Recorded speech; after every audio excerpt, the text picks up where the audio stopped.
Kathy has with the cards and things. Yeah. He only has those. Great. Okay, we Thank do you. have Go that. ahead,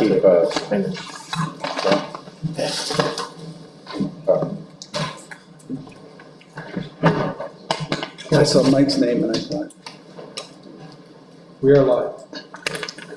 And good evening. Tonight is the meeting of the Finance Committee, and it's Thursday, February 8th, 2024. And I'm Linda Stone, and I'll be chairing the meeting. And we shall start with roll call. Tracy Oseki, School Board. Nicole Khan, School Board. Jutta Pali, School Board. Ann Horner, School Board. Andrea Mangold, Director of Communications. Matt Frederickson, Director of Information Technology. Ronnie Spring, Director of Human Resources. Tony Rapp, Director of Business Administration. Andy Senko, Superintendent. Michael Roosevelt, School Board. Bob Hickey, School Board. Ed Tate, School Board. Okay, and I think we Joe down there. shut the door. Yeah, it's Joe. And I think we're going to pass the baton to Tony Rapp. Is that correct? Yes. So for the meeting tonight, I'll go over the agenda real quick. We're going to get an update from Kevin Karpik from Cornerstone Investments. We're going to get a report on our June 30th, 2023 audit and financial statement. We're going to talk about approved Bucks County Intermediate Unit 24-25 budget. This is the non-special education portion of the budget. Approve some signage for a CR location, for a location in the district. We're going to approve a visual sound change order for some smart boards that are being installed in the elementary schools. We're going to look at an analysis of the 23-24 substitute spending. We're going to talk about a budget meeting, and we're going to talk about the 2025 Florida senior trip contract. So first thing up is Kevin from Cornerstone has a presentation for us. Can we also note that Mr. Hidalgo just joined us? Thank you.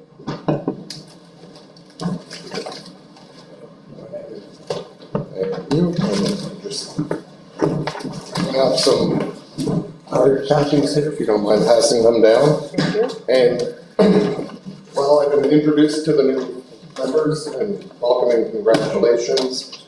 Just as way of background, my name is Kevin Karpik, the Chief Investment Officer at Cornerstone Advisors Asset Management up in Bethlehem, Pennsylvania.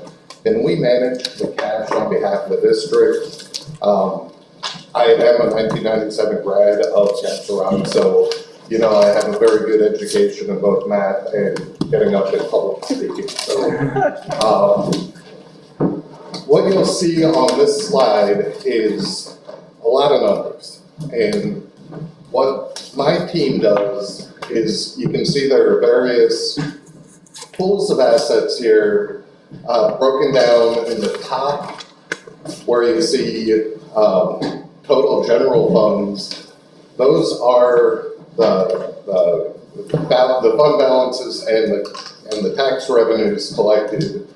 Then you get down into the capital reserve funds, the bond funds, anywhere where you see the Pliget Geo bond funds. Those are from prior bond issuance by the district. And then at the bottom there are half a dozen miscellaneous funds.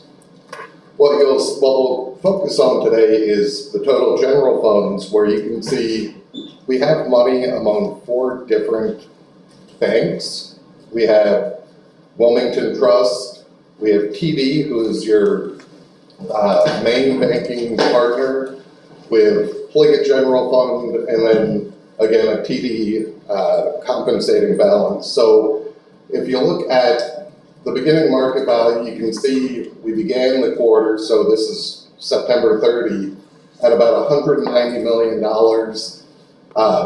That $190 million during that quarter earned about $2.6 million of interest.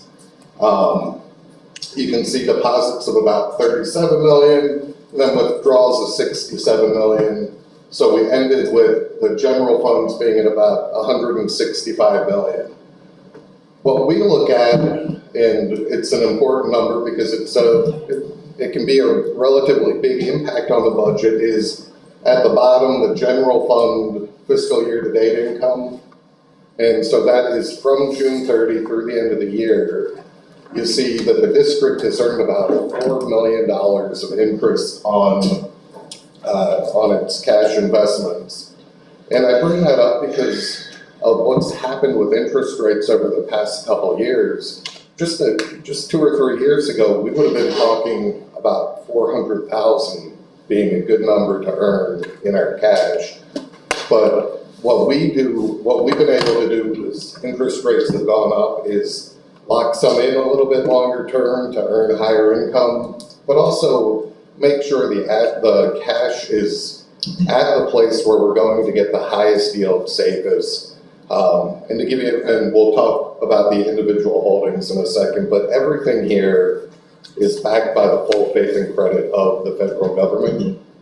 So there are no potholes out there that if you hear on the news something happens with a corporation or anything like that, we have no exposure here. It's all backed by the government. What you see here is the Treasury yield curve, and what happened along the x-axis, you'll see different maturities. So from 1 month all the way out to 30 years.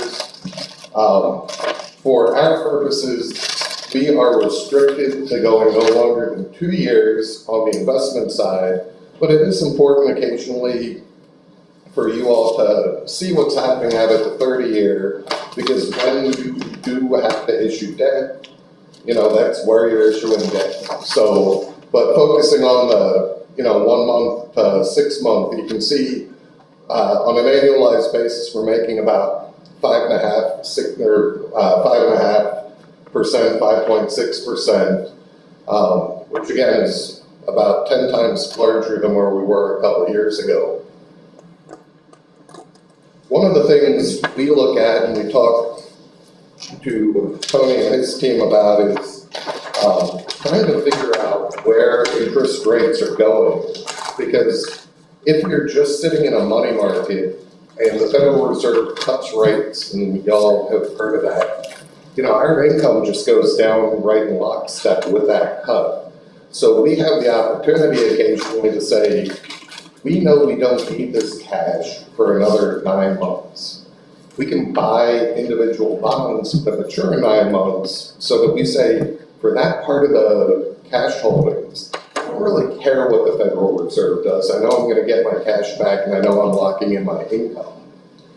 What this is saying is, this is looking at where the market thinks interest rates are going to be. Here we're looking at May 2024, and the market still thinks that the Fed will likely cut by May. So about 60% of the investable universe is saying the Fed's going to cut at least one time during May. You see the green arrow is where we're at currently. The tall blue line is one rate cut. But then we look out to June, and you see a lot more money is looking at the Fed having to cut a couple times between now and June. I'll tell you, we're not in line with this. Our team is looking at it and saying, the economy is growing like gangbusters. Inflation still isn't back to 2%. The Fed really doesn't want to have to cut rates, right? They would rather get inflation back down, be able to move on. Just a couple weeks ago, the market had been pricing in up to 8 rate cuts by the end of the year. And when we looked at that, we said something really bad in the economy has got to be happening for the Fed to be that aggressive in their cuts. So, the market is coming back to us a little, saying that, the Fed will probably stay higher for longer. And why that's important to you is, as we approach, hard to believe we're already talking about approaching the end of the fiscal year, when we look at the budget numbers, where does that 4 million that we've earned so far, how does that look for next year? And we think this fiscal year will likely be the peak, but next fiscal year, we're not as concerned as we were maybe 6 or 9 months ago that the Fed will cut as dramatically as the market thinks we will. So I won't get into this other than to say that the district does own individual bonds in some areas. They're not as drawn treasury bills or federal farm credit, all backed by the government. And they all mature, you see at the top in 2024. Well, actually, all of them mature in 2024. So they're very short, but we're fixed in our return there. So, we've locked that in. And then the one thing our team looks at is, over time, if you think about it, the district gets a whole lot of money in August and September as taxes come in, and then we spend it down. The district never doesn't have money, but we go from a couple $100 million to $50 million in the general fund. So what we do is we look at it and we try to figure out how to immunize the cash flow to maximize income. And Tony and I were just talking before we got on, and right now we have as little as possible as we're comfortable with in the bank account because we're earning more elsewhere. But we will be working with Tony and his team to move money back there to make sure all of the costs and all of the expenses of the district are covered. So there's still more in here, but I think, I'd rather ask if anybody has any questions. I covered a lot quickly, so.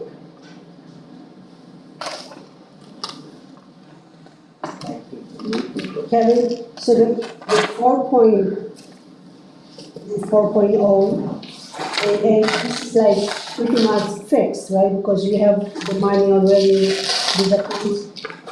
Yeah, there's still some that will fluctuate. So the 4 million is what we burned so far.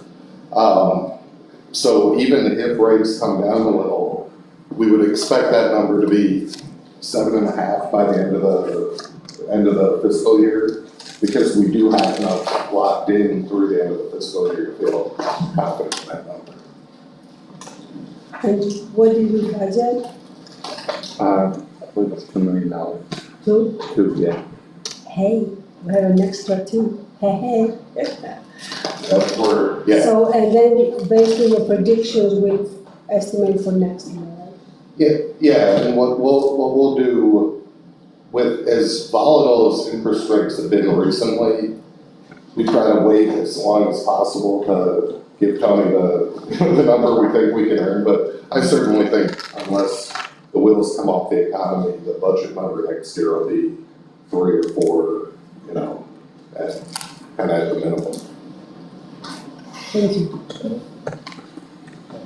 Yes, sir. Okay. So when you said the budget, the last year, we think we budgeted 2.5. I think it was 2.5, and we knew it was gonna be more. I'm checking the number. And so when we talk about a surplus later today, the investment income was about 2 million. No, that was actually as of the fiscal year. That's not gonna add up, is it? Last year, we budgeted $1 million and we earned 3.5 million. Or As of 3.6 June. As of June. And that's fiscal year 23, which ended in June. This year, I apologize, we budgeted $3 million this year. And we have recorded in here, we don't have everything that they have in our system. We're at $4.3 million. So my question was gonna be about, like, if we see a market downturn, how would that affect the interest rates, do you think? Yeah, so. It's aging. Yeah, and so the Fed will likely cut rates if they see the economy start to sputter. And with the rate cuts, just the timing of it, how do I want to say this? If we can get to August where the cash levels are back high and we can lock in longer, that would be a real benefit here. If the Fed has to cut sooner when we only have 40 or 50 million left, we're not going to be able to kind of lock in those slightly longer rates. So, but again, our outlook is that this economy just it keeps defying gravity, right? And the current expectation for first quarter GDP growth is about 3.5% again. So we don't see the Fed running to try to cut interest rates if we post another 3+% GDP growth. And where did you hear that they already priced in 8, that rate, like the 8 months? Oh, that was, so, yeah, so if we had looked at this chart for the end of the year 2 weeks ago, it would have shown 6 or 7 rate cuts with a possibility. Okay, Like, this is as a 2 that you're saying. Here? Yeah, sure, well, it was about 2 weeks ago when Chairman Powell came out and said, I don't know how to be more clear, stop thinking we're gonna cut rates tomorrow. So, The markets would be crazy. well, 2%. I spoke at a PASBO conference about 2.5 years ago where I said 8 rate increases in a year would be insane. And it was, because we got 12. Oh my gosh. But 8 cuts would be, the wheels are coming off the economy.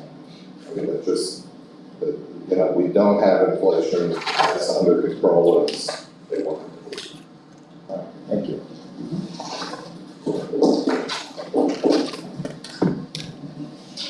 Anybody else?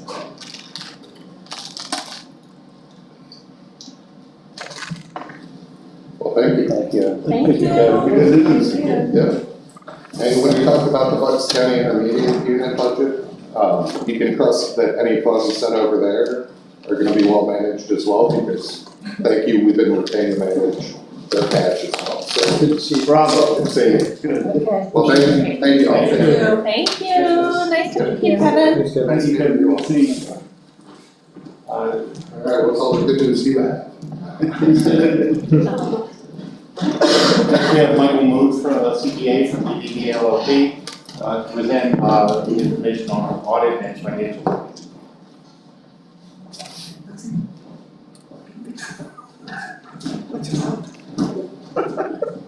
All right, so right now, I believe that a draft of the full audit report should have been distributed to you earlier today, I believe. Yes. Yes. So this is, yeah, just a little light reading. I'm gonna go through just an abbreviation of some of those slides, focus on some of the high points, and answer any questions that you might have, so feel free to interrupt as I go through. The first slide is just kind of a summary of our audit approach, maybe for some of the newer board members, just to understand kind of what we do. Essentially, we're opining, we're giving an opinion on whether the financial statements have been materially presented accurately. So our objective is to kind of focus in and narrow in on the areas of highest risk. So, you know, we perform a risk assessment, we evaluate internal controls, we make inquiries of key, you know, staff members, ask questions, look for areas of concern, perform analytics, whether that's budget to actual, whether that's year-over-year analytics, to kind of see where things have changed, get explanations for some of those significant changes, make sure that they make sense, really drill down on some of those things that maybe aren't as clear, or you know, we just need some additional substantive audit support for. We'll look at any current year reports that have been issued, whether that's from PDE, whether there's been a programmatic audit or some kind of review from a federal program. We'll look at all those types of things, really narrow in on the high risk areas. We read all the minutes throughout the year, kind of seeing what's changed, whether any new debt's been issued, whether there's new leases that have been entered into, things of that nature. So that's kind of just like a high level of what we're looking at before we drill down into, you know, spending a few weeks out here with our audit staff, really drilling down on that information, focusing again on the areas of high risk, which is generally going to be your cash investments, are going to be of higher risk, your revenues. You know, people would try to inflate revenues as a higher risk. We're able to confirm via third parties to get some additional assurance for substantially all of your revenues, your tax revenues, your federal and state subsidies. We're able to confirm with third parties to make sure that what's presented in your books and records is accurate based off of you know, what they're presenting as well. In the larger report, the first 3 pages is our independent auditor's report. So what that starts off with is the opinion at the very top. What that shows is that we issue an unmodified opinion, or right now it's in draft form, but we will issue an unmodified opinion. It's a clean opinion, it's the highest level you can get. It also outlines both management's responsibility, which is to prepare the financial statements in accordance with GAAP, and it outlines our responsibilities as auditors, which is to perform the audit in accordance with generally accepted auditing standards as well as government auditing standards. In addition, on those pages, there's a bunch of additional detail. It talks about some of the other schedules that you can find throughout the report, which is required supplemental information. So there's your budgetary comparison schedule is required to be to accompany your financial statements. That's in the back, as well as some supplemental information that's presented on your pension and OPEB plans that you have for other post-employment benefits. And the supplemental information, schedule of expenditure of federal awards is also in the back as some additional reporting that's included. So your auditor's report, again, is on those first 3 pages, and this is kind of a summary of what's included there. Beyond your audit report, after that, pages 4 through, I believe, 15 is management's discussion and analysis. So again, if you don't want to pour through the whole entire report, focus in on these 11 pages or so, 11, 12 pages. This is where you'll find most of the highlights, explanations of variances, key information. There's some tables and some charts. So it's not just the numbers, I think pie charts and graphs that allow that to be a little bit more easily digestible in terms of some of the changes and information that's presented for the year. So you can focus in on that if you want an abbreviated version. Again, talking about budget to actual results, here you'll see budget to actual revenues for local, state, and federal sources. Your local sources exceeded your budget by a little over $6 million. The key points are outlined here. You just talked about investment income. It was about $2.5 million higher than budget. The other large driver of that positive variance was earned income tax, which was about $2.3 million higher than budget for the fiscal 23 school year.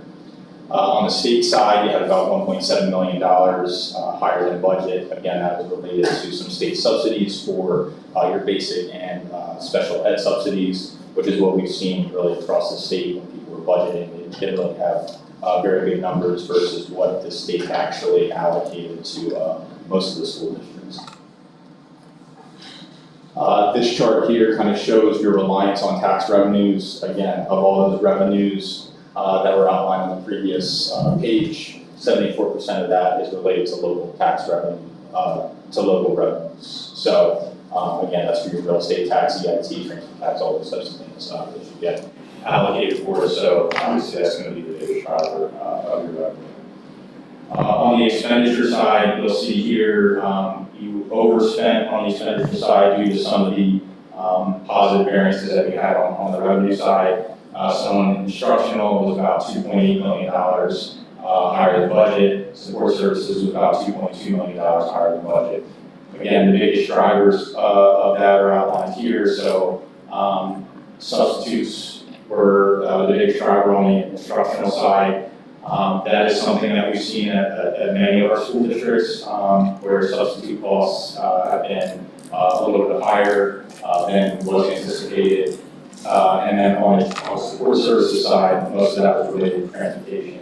Again, both when you are outsourcing that versus having that inside, there's been a lot of inflationary pressures associated with that. It's been hard to find bus drivers, whether that's for third parties or the districts themselves. So it's really created a lot of cost pressure within that transportation line item. Again, that's really statewide or nationwide. Really. So those are the biggest drivers of the budgetary variances that are outlined here.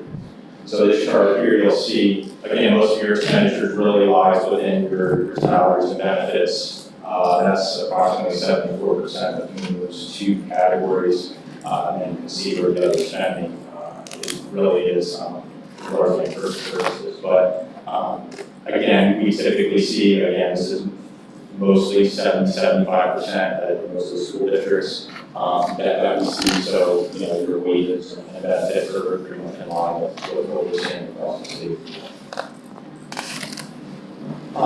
this is, the full presentation here. You'll see that your change in fund balance for the general fund was about $7.6 million for the year, bringing your ending fund balance to just over $27 million.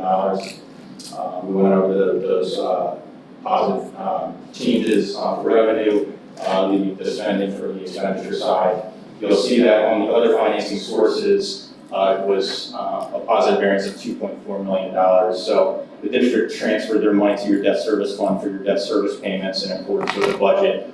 But some of the other transfers were less, kind of due to how you're managing your fund balance now in terms of what you're keeping in unassigned fund balance. And I'll get to a slide on that in a second in terms of what makes up that $27 million that you have remaining in fund balance at the end of the year for the general fund.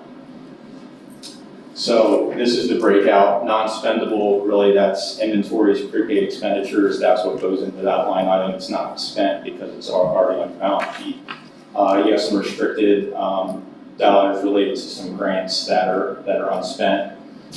Commitments are outlined there to balance the 24 budget, as well as some future education initiatives. Assignments are pretty small, and then you're left with about $16.5 million of unassigned fund balance. That represents just over 6% of your fiscal 24 budget. So that's within PE's guidelines to maintain no more than 8% of your fund balance and unassigned. Some school districts do have more than 8% unassigned, but it limits your ability for your taxing ability to raise taxes when you exceed that threshold. So that's why most people will typically keep that in the range of, around the 5 to 8% is what we see in unassigned fund balance, and you're at 6% at the end of the year. I have a question. Should I interrupt you? You said it. Go ahead. Okay. Could you explain a little more the taxing limits? So if we went over the 8%, do you have any idea? Is it kind of a simple? Yeah, so it's just within the act. You can levy taxes, I think, up to the Act 1 index, but if you want to exceed that threshold, you can't. Have 8%. You have to have there's certain exceptions, but it just kind of limits your taxing ability. So basically, you still just can't go over the Act 1 index, even if we voted, if you're over 8%. Okay, that's all I wanted. Thank you. Sure. So this kind of shows the history of where your fund balance has been fluctuating year over year.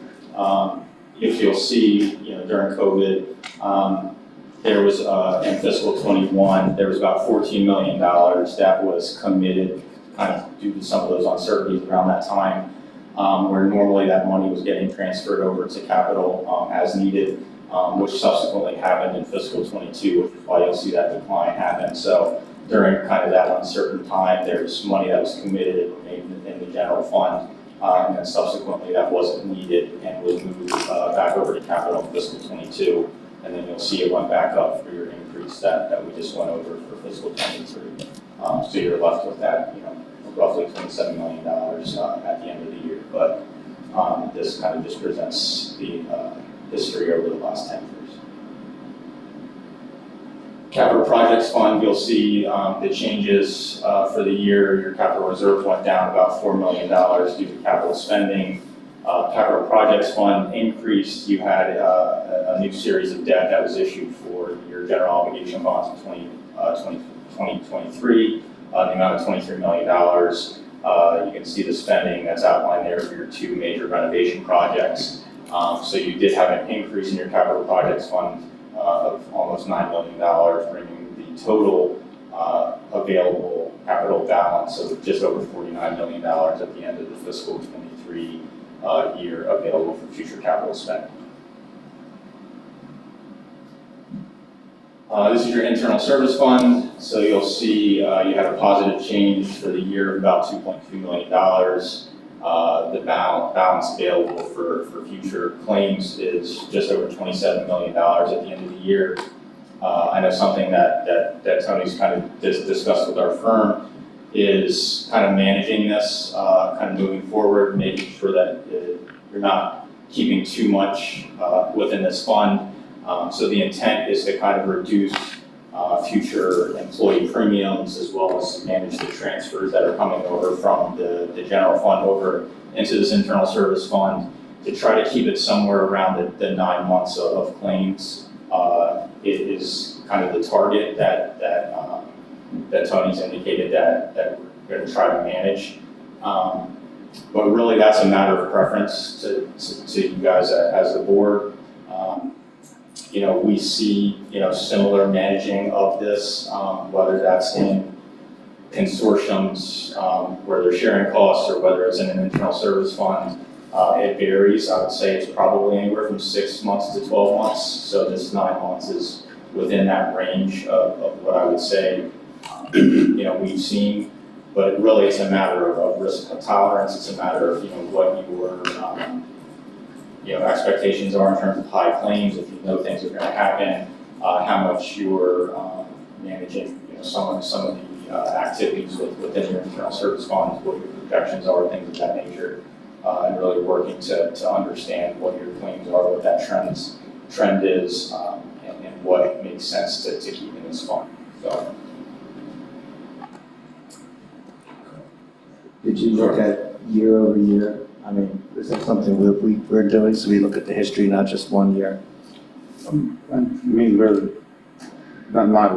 Moving forward, though, we'll take a look at it, yeah. Well, you know, like Mike said, we have budgeted this year to spend about $1 million of it down. That was before we knew it would be an increase of $2.2 million. So we're budgeted this year to spend it down. We're waiting to, you know, see how that works out.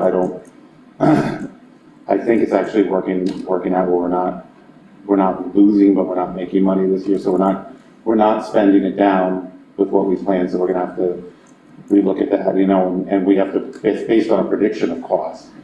Actually know what our costs are gonna be. So we have a broker that tells us what they think our costs are gonna be. And we budget premiums based upon that because we're self-funded. Okay. So, you know, we'll be looking at that again as we work on the budget, because that's going to affect what we're going to take out, what we're going to budget to take out of the general fund and put into the internal service fund throughout the year. Plus what we're going to the portion of the premiums that belong to the employees. So we'll be conservative, but it looks like the premiums could be beneficial, reduced for a year anyway. It looks, I don't want to say whether or not, you know, we could have the Well, that's issue when you change it the next year, yeah. Yeah, so we have to look and see where we end up by the end of the year, or closer to the end of the year. Okay. So. This is kind of showing the history of the PSERS required contribution rates over the last several years. So again, PSERS, you have your contribution rates related to the pension plan, which is the most significant portion of the things that are outlined here, as well as there's another post-employment benefit plan that's a small percentage that's baked into these numbers. You can see fiscal 24 is finally eased over, you know, the increases for the, you know, the previous 10 years or so, where they were going up substantially. You still have, you know, a big liability, as noted on the bottom here. Your allocable proportion of the PSERS total liability is $356 million. Again, this is an allocation that's based off of your payroll here, so your payroll in proportion to the total PSERS participants is how that's allocated. So they calculate the total liability, you know, statewide, and then you're allocated a proportion of it based off of your covered wages. So that increased during fiscal 23 by about $10 million. Again, that fluctuates as the, you know, market performs better, as different assumptions are built in, but, you know, hopefully some of the changes that PSERS has tried to implement in terms of plan changes, moving from a defined benefit plan to a defined contribution plan, which was done a few years ago. Those things will start to realize a benefit over time in terms of easing, hopefully, this liability in the future. So this is the history of it. Again, hopefully, you know, you'll continue to see some declines or at least flattening, like we're seeing now in terms of those required rates. Quick question. Yeah. Yeah, that was my question. Is there any light at the end of this tunnel, or is it always going to be an oncoming train? I mean, Like, are there any projections? I mean, you know. There seems to be, so In some of the schedules in the back, the RSI schedules I talked about, there's 2 required supplemental schedules for your pension plan. It shows like the funded percentage of the plan, which has gone up. So like that's the positive in terms of, you know, you still have a huge liability that's listed here, but ultimately like contributions at this percentage have to yield results, you know, over time.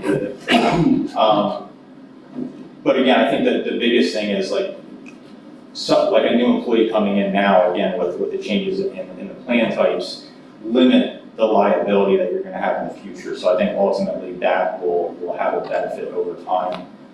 That just fully hasn't been realized yet because you have so many people that are baked in, that are still participating in the old parameters and, you know, are gonna have obviously great benefits, you know, upon retirement. So.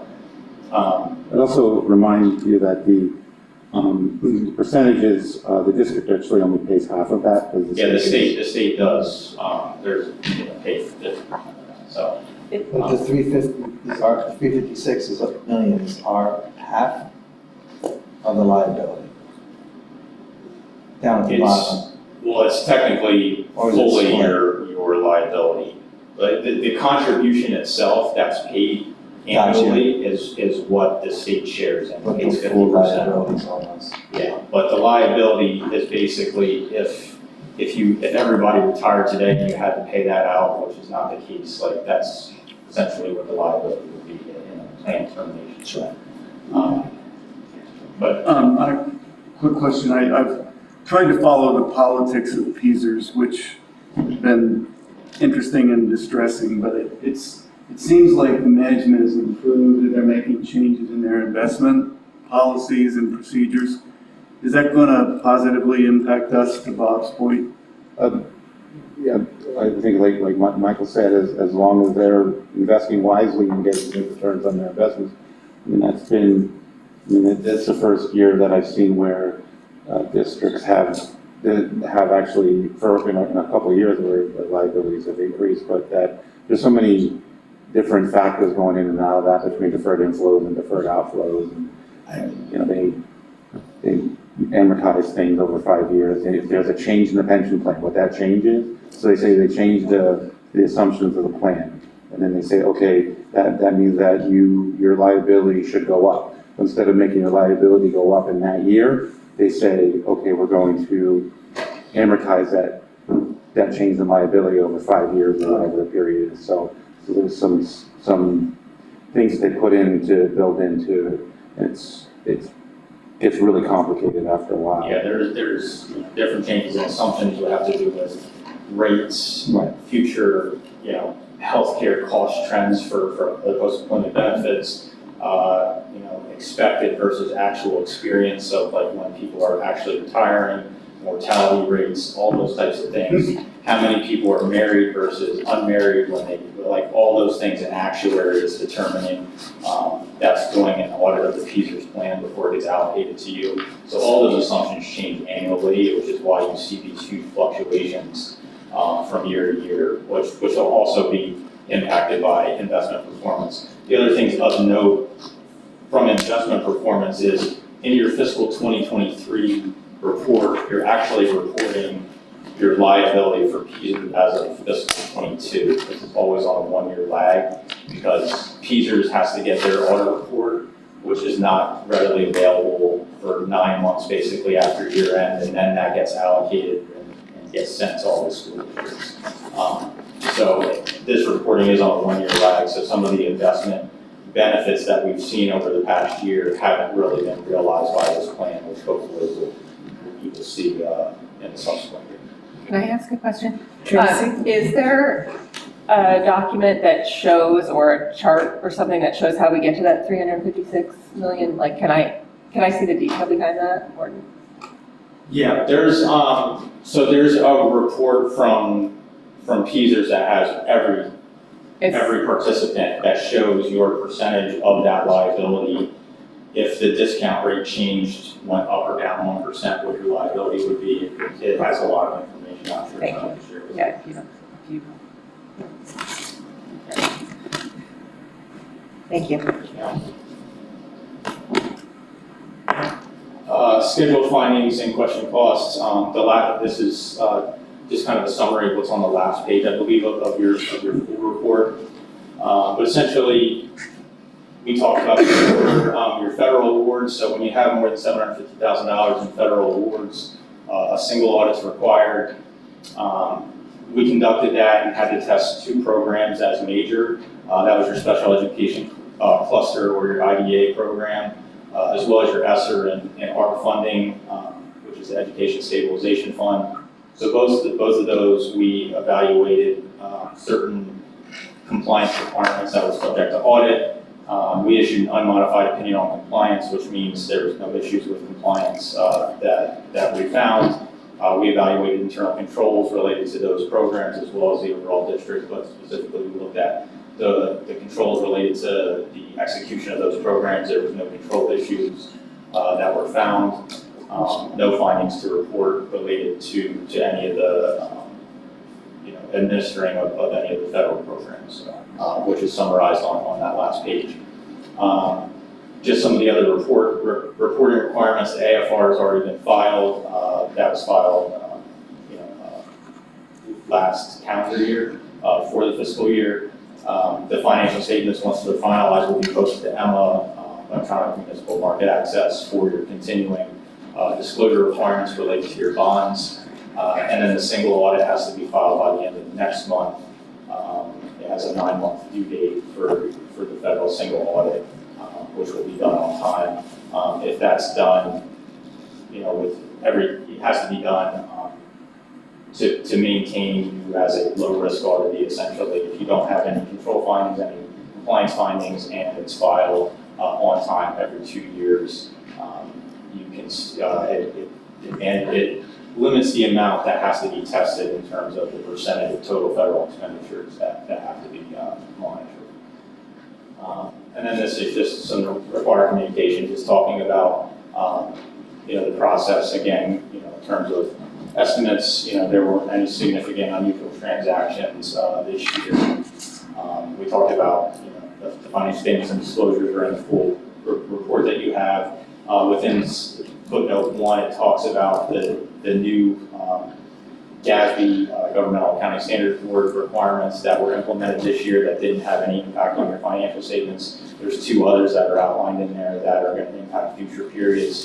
I think one's related to compensated absences, but it's probably not going to have too big of an impact on your financial statements. But all that information is baked into the report. So I believe that's it, unless there's any other questions. Those are good news, right? Yeah. Thank you. I do have a question. I have a question for you. Thank you. It's housekeeping. So when we go to approve this next week, Yes.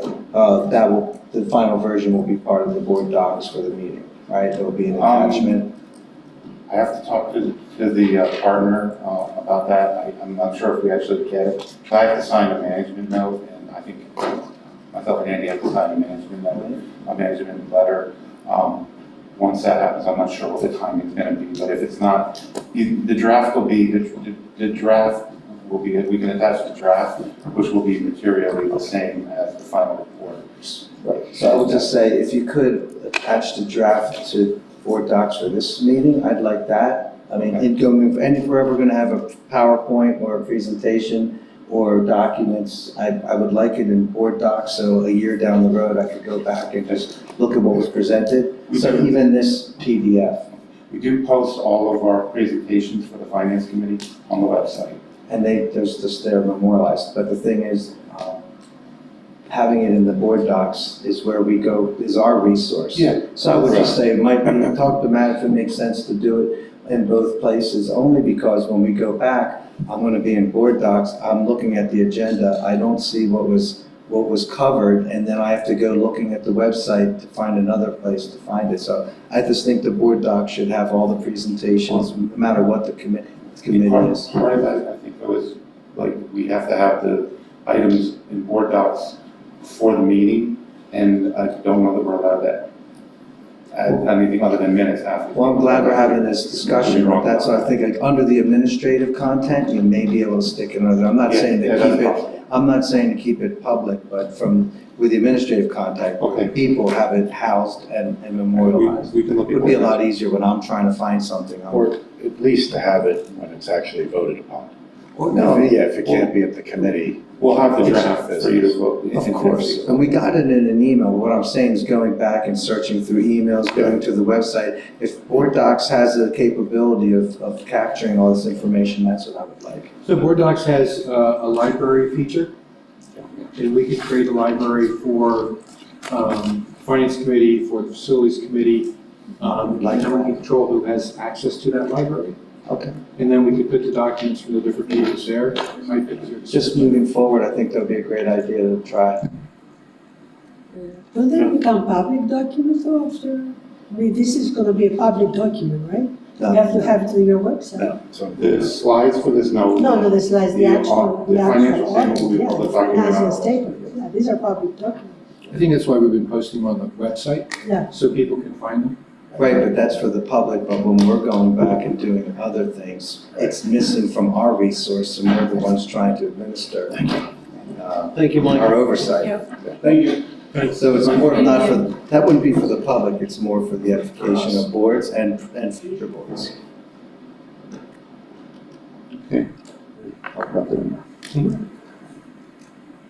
So you're gonna figure out the best way? Yeah, we'll figure out how to do that on Board Docs. Okay.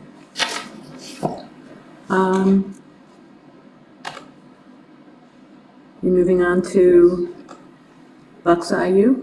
So we received the Bucks County Intermediate Unit, instructional materials and research services budget. So these are the services that they provide that are not related to special education. They are, if you look at the top, you can see our contribution, that's our percentage of the contributions. Each district in the county has a percentage. These are the actual services that we purchased from the IU. So that's a total of $145,841. Our budget for last year was $145,841. Our budget for last year was $141,825. And the last actual year I have is 22-23, which was $129,978. Made a per share contribution based on their budget and for services that we received from the IU. It's an increase of $4,016 or 2.83% over this year's budget, and an increase of $15,863 or 12.2% over last year's budget. And again, this is not special education or the federal IDEA funding that's passed through the BCIU, the CRSD. So the federal IDEA money, special education money, plus any services that they provide that we give them money on is that's passed through the BCIU that comes to the district. And they're asking us to approve this budget, this part of the budget for them. And each district in the county is being asked to do the same thing. Yes, Bob? It's just a question, I mean, I'm looking at it here, I mean, it doesn't, I would say it's money-wise, but the increase, so we underestimated it 2.83% over this year, and it's an increase of 12% over last year? That's their budget. So that. Right, so we have to approve their budget that's 12% higher than it was. Well, the budget's 12% higher than the actual in 22-23. I don't know what the spending is. And a part of that year was not I guess my question is, because I have, as being the representative from MBIT, you know, I try to keep the MBIT budget in line with our budget. So I don't want to come back to the board and say, hey, we're looking at, you know, whatever X percent increase we have, but my budget at MBIT is at 5%. Like, do we try to put any pressures at the IU to control their costs? Or do we just accept at face value everything that they say, oh, this is what it is and you're going to pay? like, I don't know how the board operates there, like I said, you know, with monetary constraints, like, you know, the IU does a great job, but I don't think we should just give them free rein, like whatever they're spending is just fine and dandy. I mean, I can talk to that a little bit. I've only attended one IU meeting so far, so. Right, and that's. And it was about this, or at least this was part of it. So this is just, their budget is something like $212 million, if I remember correctly. This is only for non-special ed services. So this is like things like the Fab Lab or like other kind of minor things. And I believe that what was presented to us is the increase to school districts was 1.88%. So I don't know, Well. I mean, you say this is their budget, but. This is the budget compared to, and that's an average for each school district, but, so like that, and that does include what they're estimating we will spend, what services we will spend. I mean, these are for services that we're receiving, and part of it is services that we're actually purchasing. So, compared to last year's budget, that's only a $4,000 difference. So for us, it's 2.83% budget-wise.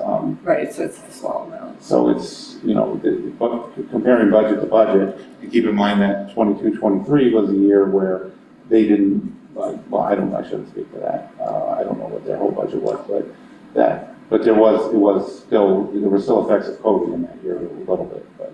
I do know that they are really budget conscious of this just because they have a lot of entrepreneurial kind of ideas and programs, and they use that to try to drive up their revenue. So this particular budget, I think it went up 6.28%, and of that, 4% or 3.5% was funded by, you know, their entrepreneurial programs versus passing it on to the district. So, you know, I can only say that I know that they are somewhat budget conscious, but like I said, I've been to one meeting. Yeah, it's, yeah, I just wanted to, like I said, hopefully as you discuss the budgets there, that someone is putting, I won't say constraints, but at least try to monitor saying, hey, you just, you know, with a $212 million budget, you just don't have an automatic free rein to, you know, to do whatever you want, you know, without justification of where those dollars are being spent. You don't say that. They're very budget conscious. I'm sorry. I didn't say they weren't. I mean, and this is actually, from what I remember, I wasn't at the last meeting. From what I remember, they only charge us a small part of the actual expense because, as Tracy said, they figure out ways to cover for things that they provide to the districts, not just us, all the school districts. So the services that we get, we pay a much smaller part of what we should have paid if we paid the whole amount without them figuring out ways to fund them outside of us. So really, it's a service, and I mean, it's a $4,000 increase. Think of, and I don't know if it was, you know, I don't know if we have all the numbers because I wasn't there, but I remember them all the time saying that so much of that expense comes not from directly districts paying, but from like programs that they. I wasn't insinuating that they're not. I'm just saying is to make sure that we are indeed watching what they're spending, you know, and to make sure that we're not over, you know, to make sure that, you know, what they're providing, you know, and the services they provide are at least being monitored. Yeah, I think that's fair. And Nikki had a comment. Thank you. I think this actually is in line with some of the questioning and conversation that we're having. So based upon the budget that we're talking about, the BCIU, so we separately, as in Council Rock, purchased services of $56,229 this year. Am I correct? Yeah, we were planning to.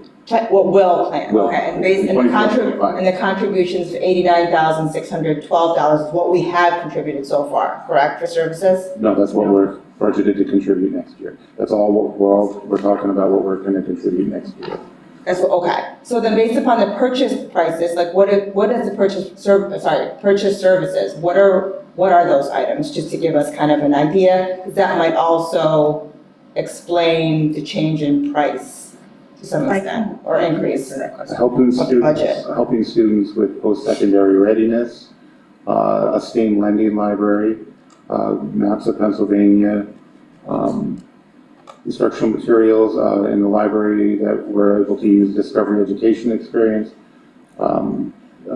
There's news services that they're able to access, learning management systems, education puzzle, instructional coaching initiatives, and these are all for non-special. These are the services they provide for non-special educators. There's blended learning, early childhood initiatives, early literacy, multi-tiered systems of support, text-dependent analysis, STEAM, inclusion, arts integration, instructional coaching, social and emotional learning, gifted education,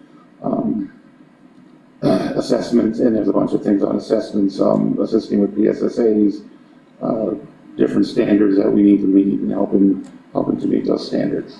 So it's like we're paying a portion of for all of these services, at which Mr. Rapp, you had stated all of these services, correct? So these are like, these, and sorry, I know Mr. Roosevelt, you're waiting. These are services that are purchased, like, okay, we want to train our teachers in, XYZ, and IU can provide that, and we buy it. Okay.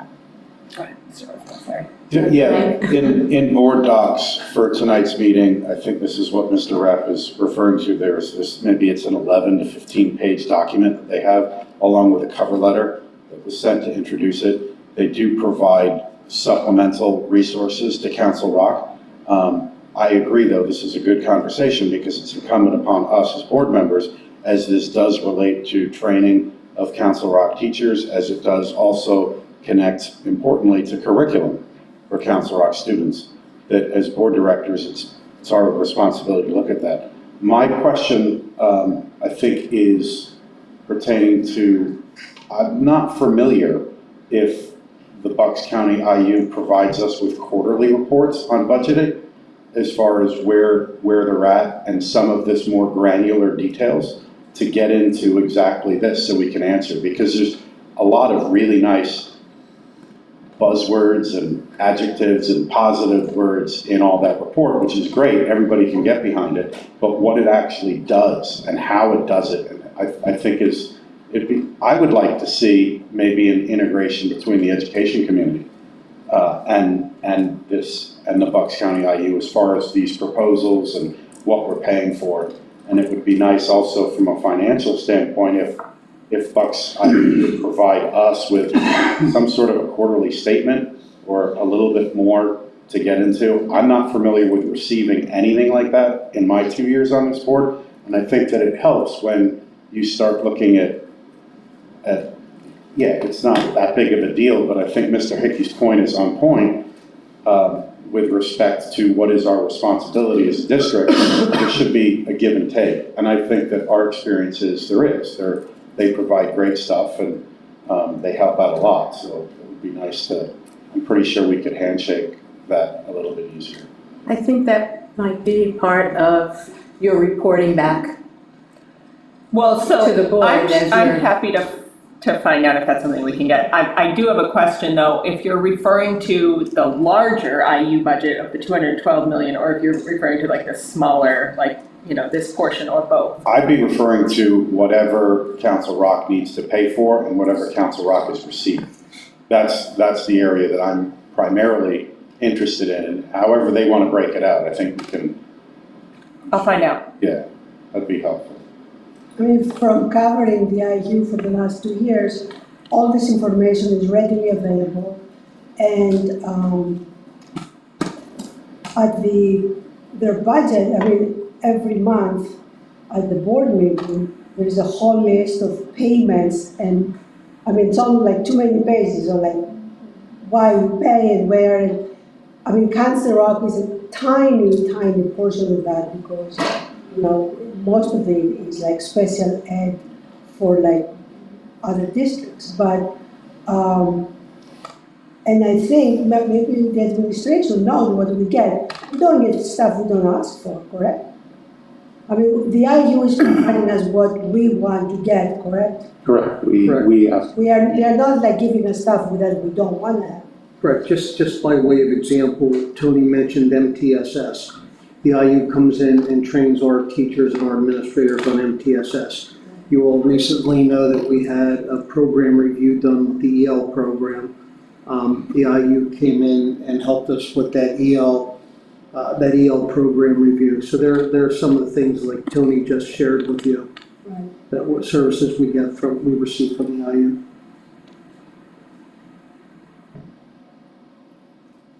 And over the last 2 years, when I reported, I always reported exactly what I knew that the Cancer Rock was receiving from the IU. So, I mean, you can go ask for more, Tracy, but the information has been provided all along. But if there is a special report, I'm sure you can ask for it. Did we review a report like this last year? Yes, it came here for approval. Every year it comes for approval, yeah. To this extent and with this variation? I mean, if I remember correctly, every year we had to approve that, yeah. Yeah, I reviewed your notes Yeah. from last year's meeting before our last Every one. year we approve. And it was. So, as far as an action, Tracy, you're gonna Yeah, see if there's a better way to report Right. on a more regular basis. But in the meanwhile, this budget needs to be approved at our Correct. next meeting, just like every other one of the 13 school districts is gonna approve it as well. Do we have any issues with that being a consent item? Or is that okay? I do not. Does anyone have an issue, or we're gonna? Not at this moment, but maybe on the day, who knows? I mean, I haven't read all of this. I don't know. I can't commit to something like that, but it's fine. Well, what now. are we looking at? We're looking at 4,000 and 15,000 What we're looking at, as an increase? 130 to 150,000. The top. No, the increase over, We're looking at the budget right. to approve. So, So it's an increase of, from last year of yeah, 19,000. Is that correct? no, No? 4,000. The budgeted Oh, increase the is total budget increase is $4,000, so Yes. that's what you're questioning, Mike, or the whole budget? No, I want to be informed with everything, and I've gone through the report in preparation for this meeting, but there were points I wanted to go back and look at. So I'm fine with you putting it on consent, but You just, I mean, who knows? What we might reveal in this week that we're. I would just keep in mind that there is a portion that we purchase, and that 15,000 could be that we just didn't use some of that. The budgeted number was higher, and that we just didn't use some of what we would normally use in that year. If you could confirm that, that would be helpful. I'll confirm that.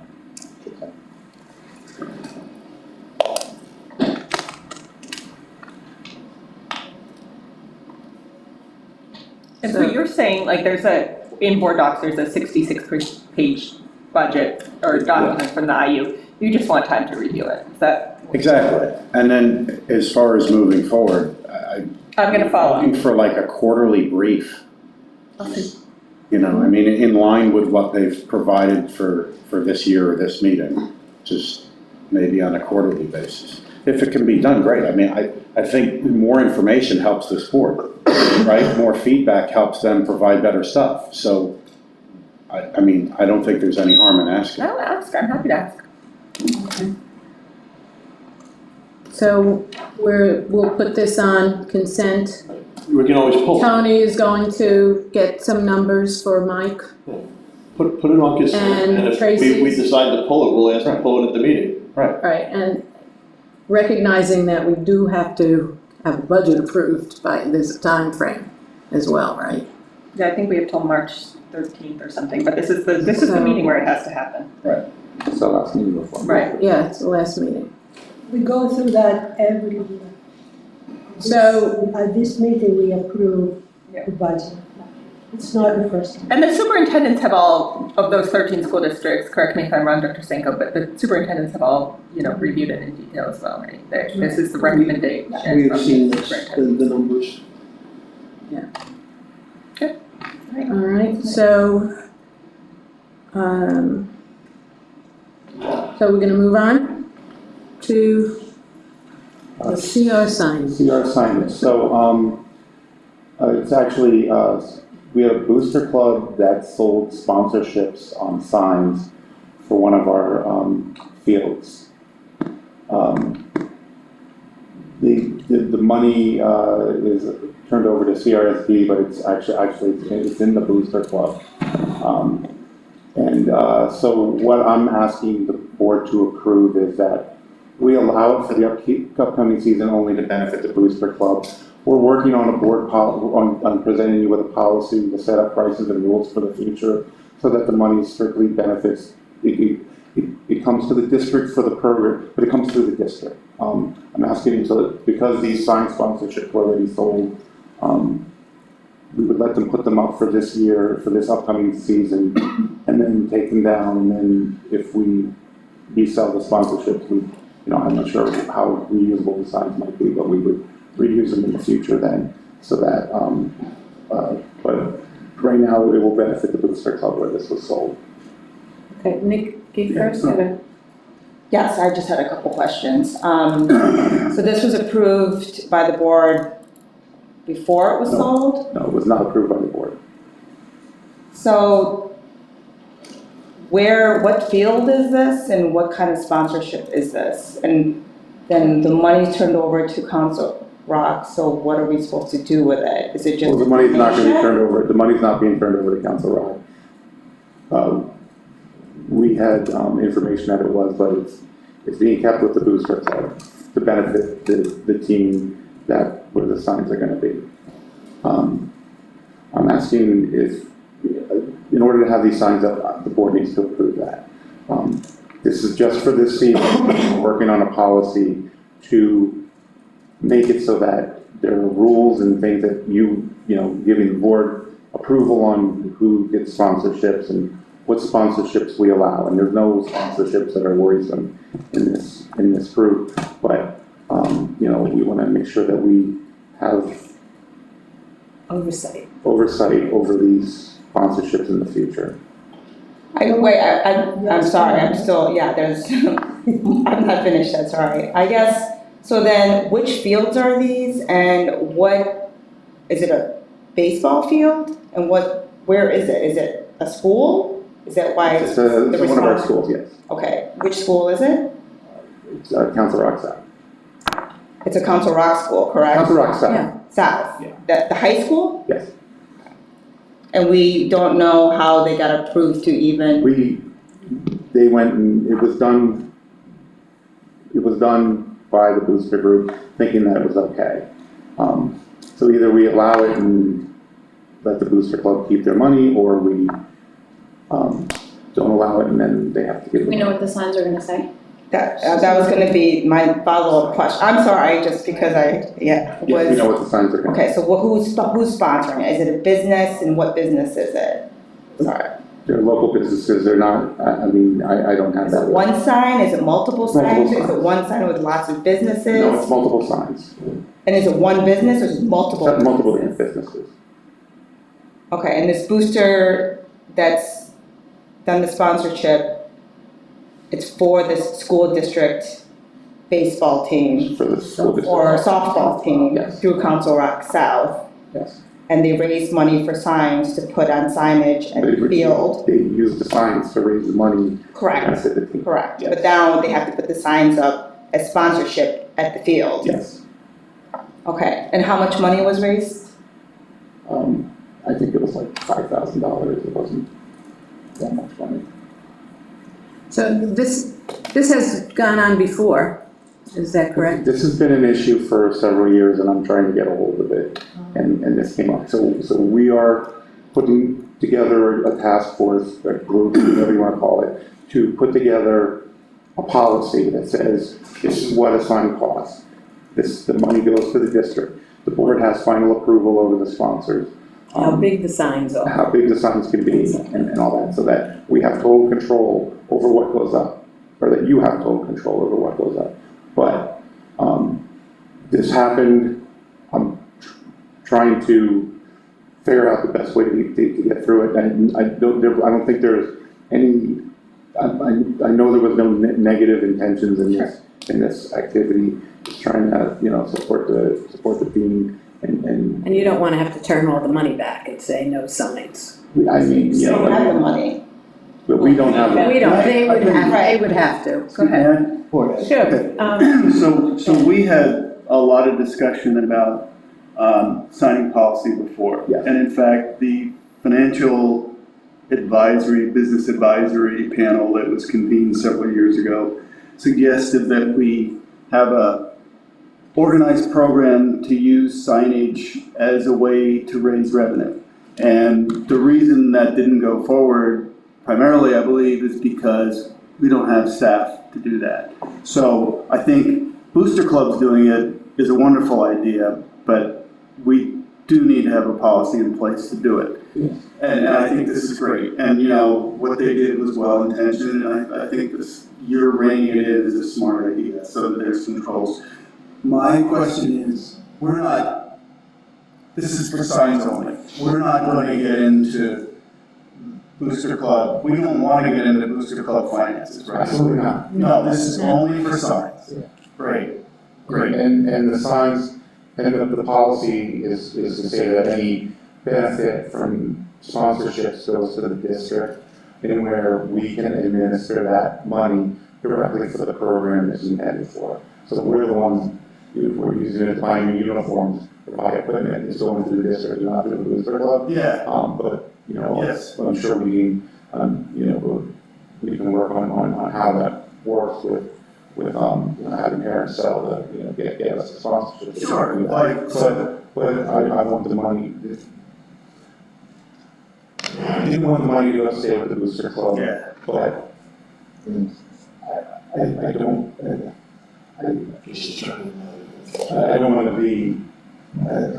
I don't want to be the Grinch. Yes. No. I want to take money from when it comes down to it, this is going to benefit the students in the program, and I'd like to not take that away from that. Yeah, I think, yeah, so you're. That's why I'm recommending it. I'm not. Oh, I think it's a good idea. So if I hear you correctly, if the Council Rock South Softball Boosters Club sells signs per the policy that we put in place, the revenue comes into the district, but then you would assign that money to the softball program. We have a very specific way that we take money that comes in for a program, save it in an account for that program, and then when that program needs money to be spent, we use that money in that program. We do it for a lot of programs. We do it for a lot of programs. Oh, great. We have a system set up for that.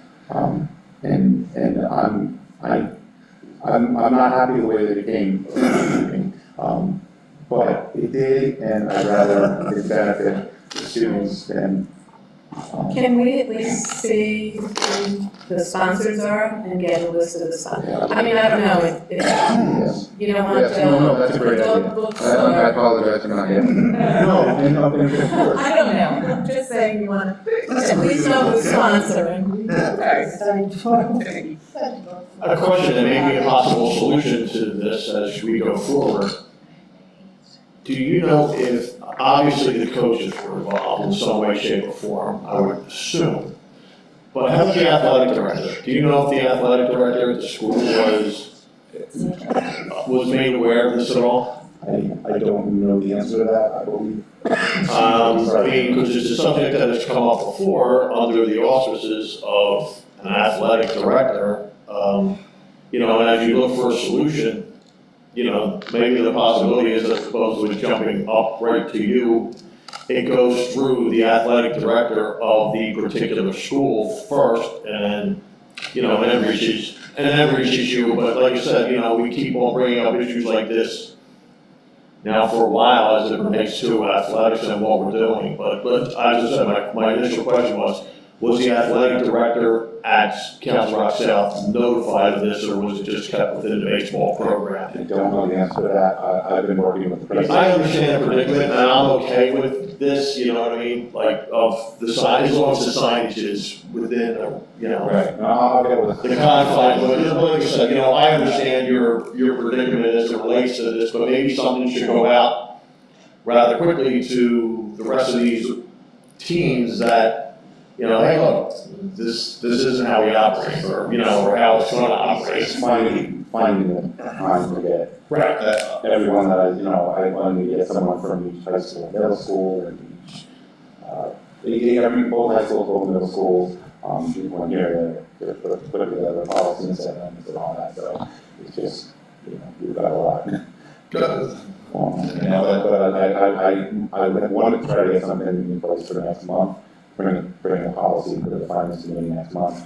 I don't know whether or not I'm gonna be able to do that, but, I don't wanna, I'm gonna promise and possibly over deliver. Good job. Ellen, you had a question? Yeah, you're first. I'll get mine. Couple of questions. So what happens to these signs in the end? Does the school has to dispose of them? Do the parents take them and put them in the dumpster? Something must happen to them, right? Because Yeah, I mean, I didn't look into that. I mean, I figured either they're gonna take them, it's possible that they fit within our scope next year and maybe because we're using signs, if they're, I don't know. I'm not an expert, I'm not trying to be sarcastic and say, I don't know how long, when you buy a sign like that, how long they last. I assume that part of the policy would be how long those signs can stay up and when they come down. Yes, it's set them up like a contract, you're buying the ability to put this sign up on our field for this period of time. So, with the money and finance. and we don't know if it happens in any other school, just like South. I have lots of requests from other schools. This is the only place where it happened, where it happened, so we're trying to help this along. Yeah, Tracy? Can we get the money that and dispose of them with, I mean, they did something without asking, right? Yes. That's not acceptable to start with. I don't think anybody's happy about that. But it sounds like they didn't know. It sounds like they didn't know. Parents? They didn't know the policy, or there is a policy, so they didn't know. You cannot go to the school and start putting up signs for whatever reason, and without asking the administration about it. Did they ask you? Did they ask the administration if they could put up the signs? No, but I think by practice, you're saying it's happened before. And It's been, I don't know that it's happened before, I know people have been asking for it before. Like I know, Mr. Tate talked So about if I it. could just jump in, I think the coach and the boosters got out in front of anything, to Mr. Hickey's question about an AD or an administrator, or talking to a director or Tony or myself. People got in front of it, never asked for approval, never understood that there was no policy. The boosters went out and sold signs, collected money, and that money went right to the booster club. And what Tony's trying to do is create a win-win for that softball team that raised the money and get it in front of you for your consideration, so we don't have to go back to that team and that booster club and say return the sign and the money, or whatever the case may be. So we have had a lot of requests, as Mr. Tate said, over the years. The signage has been a topic of discussion, but this is the first one that I know of where they went out and sold signs before talking to anybody. Tracy? Okay. Sorry. She was before me, she just. Tracy, Sorry. Tracy. Sorry. I know that you're going to get us the list of names. I would ask that we could have a view of the, whether it's a PDF or whatever the sign is actually going to look like. And I would like to know, is it one sign or is it multiple signs? And I would like to know the breakdown of the sizes of the sign. So like, let's say there's 10 companies that are gonna sponsor it. Do they each pay the same amount and they're all getting the sign the same size or their name's the same size? I don't want company A complaining that they pay the same amount as company B and their name is, 2 inches and somebody else's name is, And that's exactly 20 why feet. we're saying we need a policy We on need to that. have a policy. And by the way, I think, the initiative, I give them kudos. That's right. Like they should follow the rules, but we should have. There were no rules. Well, I'm assuming that the sponsor is providing the sign. I mean, that, So it's likely that they're all gonna be all of different sizes and No, whatever. the Boosters Club is getting the signs printed. I think that, They're paying for it. the signs are going through the Booster Club, so they should be similar. Okay. Sorry, I know you got some friends down there. Yeah, Joe would like to. Sure, thanks, I'm glad that this is good because it is new and it's helpful. So, I've been here for a while, going up and down South's back driveway. I've seen signs on that field for years, I'm pretty sure. I've seen multiple times where the softball field has had, they hang on the fence and then they're taken down, and I don't know when that is, but, I don't think there's anything wrong with it. I don't think we should get too much into sponsors, and, we start discriminating against who's allowed or not. I mean, if they're a business and they're legit, we could put up some parameter, but don't go too far down that avenue. And what I'm saying is, I'd like to know, I think I've seen signs on that field before, anytime in the years. So this is nothing new that I've seen. I think the signs are owned by maybe, here's the thing with the Booster Club. It's only an issue because it's on our real property, right? It's attached to our real property. If someone pays money to have T-shirts made with their name, we're not getting involved. If we have a Council Rock South or a softball T-shirt and they're advertising on the back, I don't think we're getting involved with that, right? As far as the money. If it's a T-shirt, just to wear a T-shirt, Right. yeah, no. And so it's only because it's attached to our real property that we have an issue with that. And here's the other question, and I would also just suggest that we work closely with the people who took this initiative to form the policy, because obviously their hearts and minds are in the right place, and they're not the adversary, they're not breaking rules. They're literally just trying to do things to improve the conditions for their team. And so, I think that when you're developing this, work with them. And the other thing I would say is, well, maybe if there's an issue with them hanging it on maybe it's only during the game time and you can have signs that you just post in the ground. Are we gonna start regulating when someone doesn't, just basically brings it out for the events and pops them up? You can still do it that way. And maybe we don't get involved if they're doing that. Only when they attach it to something, a wall, a fence, or they keep it there permanently. I'm just thinking, these are the things we have to think about. Well, that's, I understand what you're, That would still be part of whatever you develop in this policy, which we don't have right now. I understand what you're saying about not wanting to set like these draconian rules as to what can go up, but we should still maintain some control over that. Of course, but that's what I'm saying, get the feedback from the parents, this is what we're thinking, and then have them part of the panel since they're the ones that created the initiative, in a sense, by doing it. But I'm pretty sure, I just want to know whether or not, you can just talk to some people, they'll tell you whether or not they've hanged signs on those. I've seen signs hanging on the fences on Council Rock. Or I'm mistaking it with another field. I don't know. And that's very possible. But, yeah, I think, but this is the only thing where we're going into the boosters and trying to, basically control the money. The money will go through us. Any other PTO, like not with the $50,000 for a trailer, we didn't get involved with that. We don't get involved with all the boosters, thousands of dollars of T-shirt sales or fundraising, with the food concessions for that matter.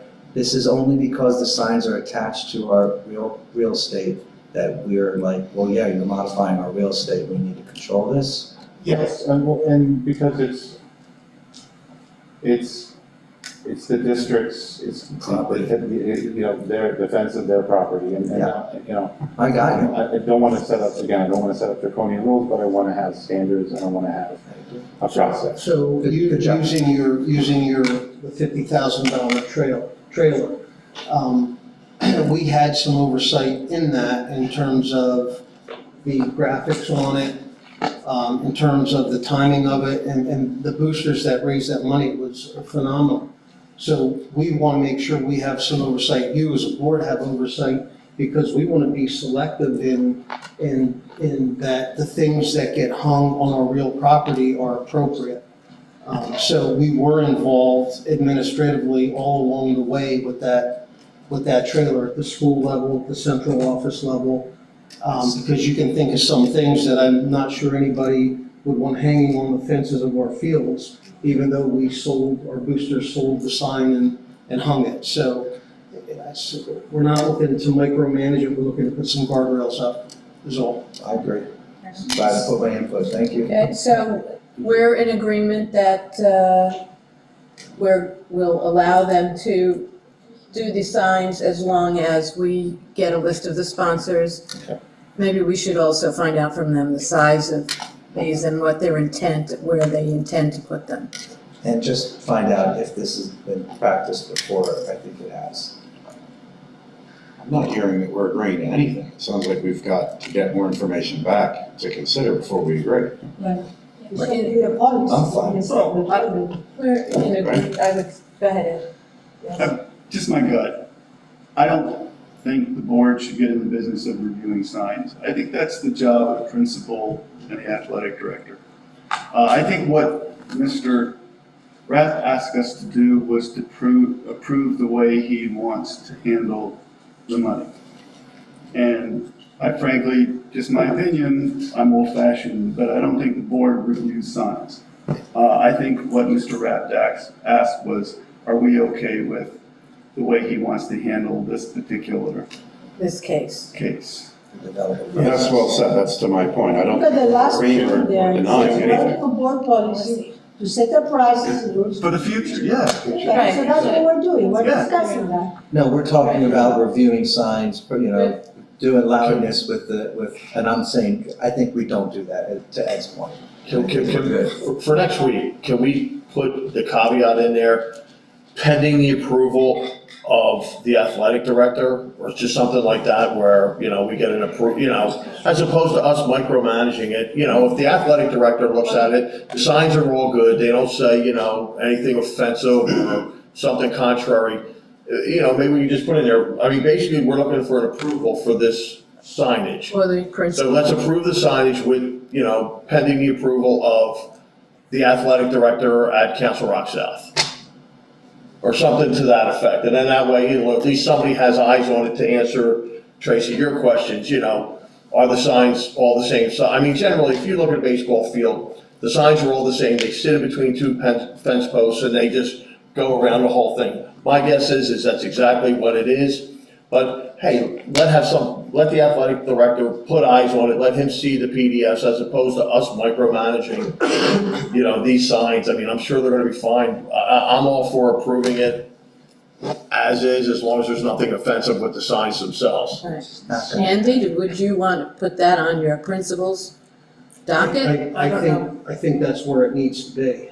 I think we need to put some rules in place that we do have at the building level. I mean, the administrators at the school level have to run the building and this would certainly fall in the assistant principal athletic director Their department. purview. Local accountability. So that what we are consenting to is, in this case, without a policy, we're going to allow the signs to move forward pending approval by that Council Rocks South administration. South's administration. I'm concerned about touching this at all. I mean, it's the same thing. If you agree to it, then you've touched it. If you don't agree with it, you've touched it. I like the idea of what Mr. Tate said and what Mr. Sanko just said as far as having local accountability. having the administration do administration stuff. I agree. Do we need? That's what we just said. No, that's not. What do you're saying, we're just saying that in this case, because we have no written policy, they can move forward pending the Or you said- principal athletic director. No, Don't put it on I'm the You're agenda at saying all. take it off the agenda and take it Right. off our docket? That's right. Because if we're touching this, we're touching this, either approving or denying. And how can we approve something that we don't have a policy for? I'm okay with taking it How off. can we deny something that we don't have a policy for? So you're saying, Anthony should go back to, Tony should go back to the I'm saying I believe, softball team and have them, no, I'm saying I approach. believe that our administration is very capable of handling things like this. Unless they believe that, Our point is only to try to get you to say, yes, form a policy. Right. We can do that right, as a board. right, that's what we do, we set policies. So what about, Hold I think it's my turn, right? So then if we don't have some kind of policy, then different schools can get like different money and charge like different, and I mean, I do agree that the building principal, has to approve, and, we can, Dr. Sanko, I'm sure we can work with everybody to make sure that whatever they approve is appropriate. I don't think we can, as a board, go and like micromanage every little thing, but we have to have something that applies to all the schools, because maybe another school wants to do that. So,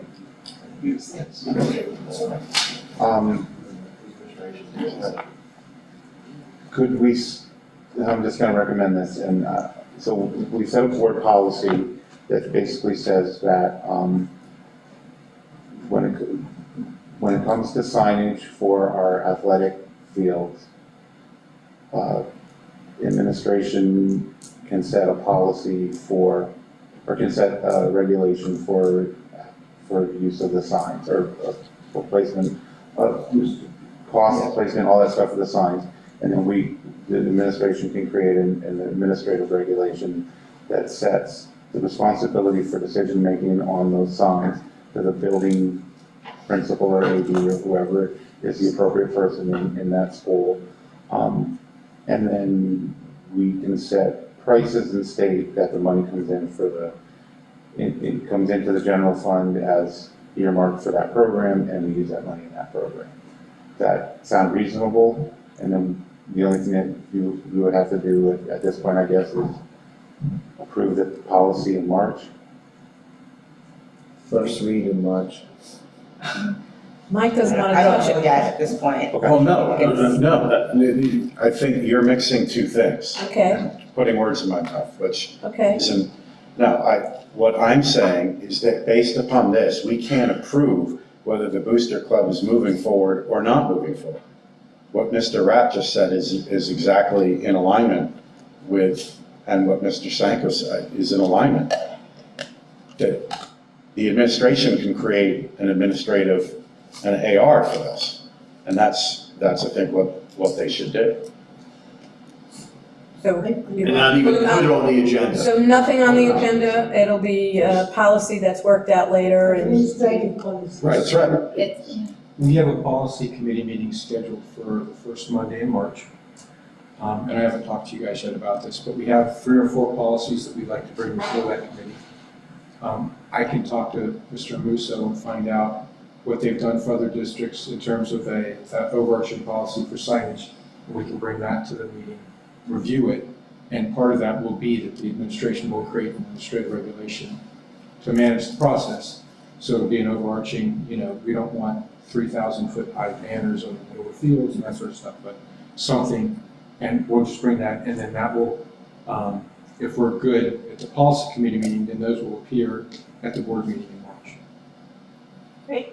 So in the meantime, someone should reach out, I guess, to the Booster Club, because they're looking for some answer, right? Yeah, we'll do that through the building administration. Okay, so you'll talk to whoever. Yeah, I would deal with the principal on everything they do. Okay. Thank you, So- Mark, good idea.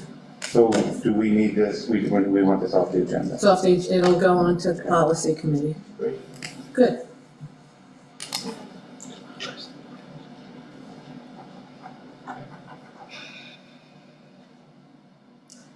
Next. The next item? I'm just counting head nods. Oh, yeah. You counting it? I was Yeah, trying to take count it head off nods. and, We're taking it off the agenda, correct? right, Good idea. Yeah, that's fine. go into the policy committee. All right, next on the agenda.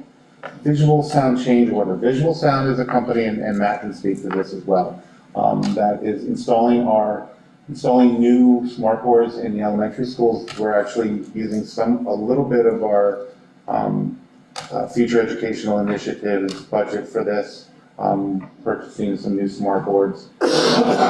We found that with the new smart boards, some of the positions of the old boards are not optimal for the new boards, so it's just slight variations in height, so we have to change brackets. It's an additional cost of $3,084. It's a CoStarz vendor, so we don't have to go out to, it's only $3,000 anyway, we already have the contract, so it's just a change order. And that's each of the schools, how many boards we have to do, reposition the bracketing for these boards. So it just adds an additional $3,000 to get these boards in a better spot for the students. Okay? Is everyone okay with this on consent? Nods. Yes, Ed? CoStarz is the state-run consortium for purchasing, is that Yes, right? yes. Thank you. Thank you. I think we can move on now. The next topic is 2324, our substitute spending. We've asked Ron Spring, our Human Resources Director, to be here to help out. I'm going to explain where the numbers are right now and how I've projected the numbers to go for the rest of the year. And then Ron's going to talk about some of the details on how the substitute program has been working this year. As you know, we changed, as far as what we spent this year, as of January 31st, we spent $973,000 in substitute costs. That is 37.43% of our budget of $2.6 million, basically. As of January 31st last year, we had spent $1.5 million in substitute costs, which was 46.44% of the total spend of $3,190,000. One thing that makes a difference is we did not have the building subs come in until October in the current school year. Last year, they were in for September. So that was, a savings. And just keep in mind that as the year goes on, substitutes usually get used more in the second half of the year than in the first half. But anyway, as of right now, we're at 37.43 of our budget. Last year, we were at 46.44 of our total spend of $3.2 million. So I projected the spending for the rest of the year to be about $2.3 million. That's, which is 89% of the budget of $2.6 million. And I calculated that so I threw out September, and I took the average of the difference between, the average monthly difference between this year and last year for each month. So I took, if we spent $500,000 in, or since we spent $1 million in 2023, and we spent $900,000 in 2024, I'm saying that 90% of that for that month. And then I took the 5 months that we had, took the average of those and applied that average to the rest of the year. So by doing that, say like, so if so that difference between what we spent last year and what we spent this year in those months, and then apply that average difference to what we spent the rest of last year. So then if I figured out that the average was 90% for all 5 months, the average of the average was 90% for all 5 months, then I applied that to February, March, April, and May. So we spent $2 million in May, and we were at 90% on the average. and $1.8 million. So that's what we did, that's how we came out with it for the rest of the year.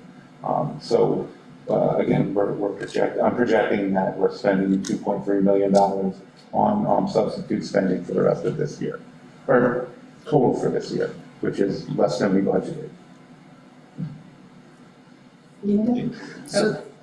Oh, sorry, Nikish. Thank you. So you said that building substitutes this year didn't come in until October. Yes. Cool. How did that work out in terms of, was there not just a larger percentage of buildings, subs or substitutes needed in September? So we still utilize our daily subs. Okay. So building-based subs get paid at a higher rate. And there's definitely ebbs and flows with respect to when the need for substitutes peak. September, everyone's really gung-ho, everyone's coming in. We have a very relatively low number of need for subs. As the year progresses, PD progresses as the year goes on. For example, this month alone, just the MTSS data review meetings at the elementary school, there's going to be a need for about 80 subs just to cover the teacher over the month of February. It's important, it sounds like a lot, but at the end of the day, all these PDs and data reviews, they do benefit kids in the long run. But there are ebbs and flows. December before break tends to be the larger amount of subs. Now, I was at an elementary school, and the secretary said she thinks it was a record today for kids being sent home with the flu. Right around now is where it starts peaking with respect to winter illnesses, and towards May tends to be a big peak as well. But there's a lot of reasons to why we have subs. So just getting into a little minutia, on average, there's approximately 70 absences from the CREA unit per day. And it's broken over our 15 schools. We use daily subs, and then we also use our building-based subs. But the nice thing is our building-based subs can move around based on need.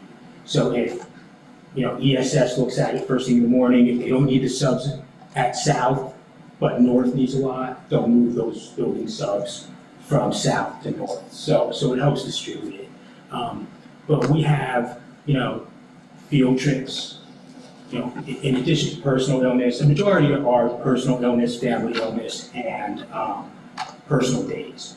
But we also have our IEP meeting coverages, data meetings, PD, going on field trips, supporting students elsewhere. And it does add up. One of the things that's been great, and thank you to the board, is we've raised our prices, our salaries for subs. And we range anywhere based on the site need from $170 for our daily, $180 for our building base, and then we have for longer term assignments up to 60 days before we go to long-term sub would be $190. So it could be $170, $180, or $190 is what we pay the subs, and that's been a big help. And I think despite the fact that we are down, our coverage rates are anywhere in the 94 to 95% range, which is great. In my last district, we're happy if we were above 80% at any given day. Me speaking with other HR directors, we're in a pretty good shape. But there are days that are tougher than others, especially this time of year, other time of year. But there's still such a vast reason for the substitutes, and our administrators are on top of it.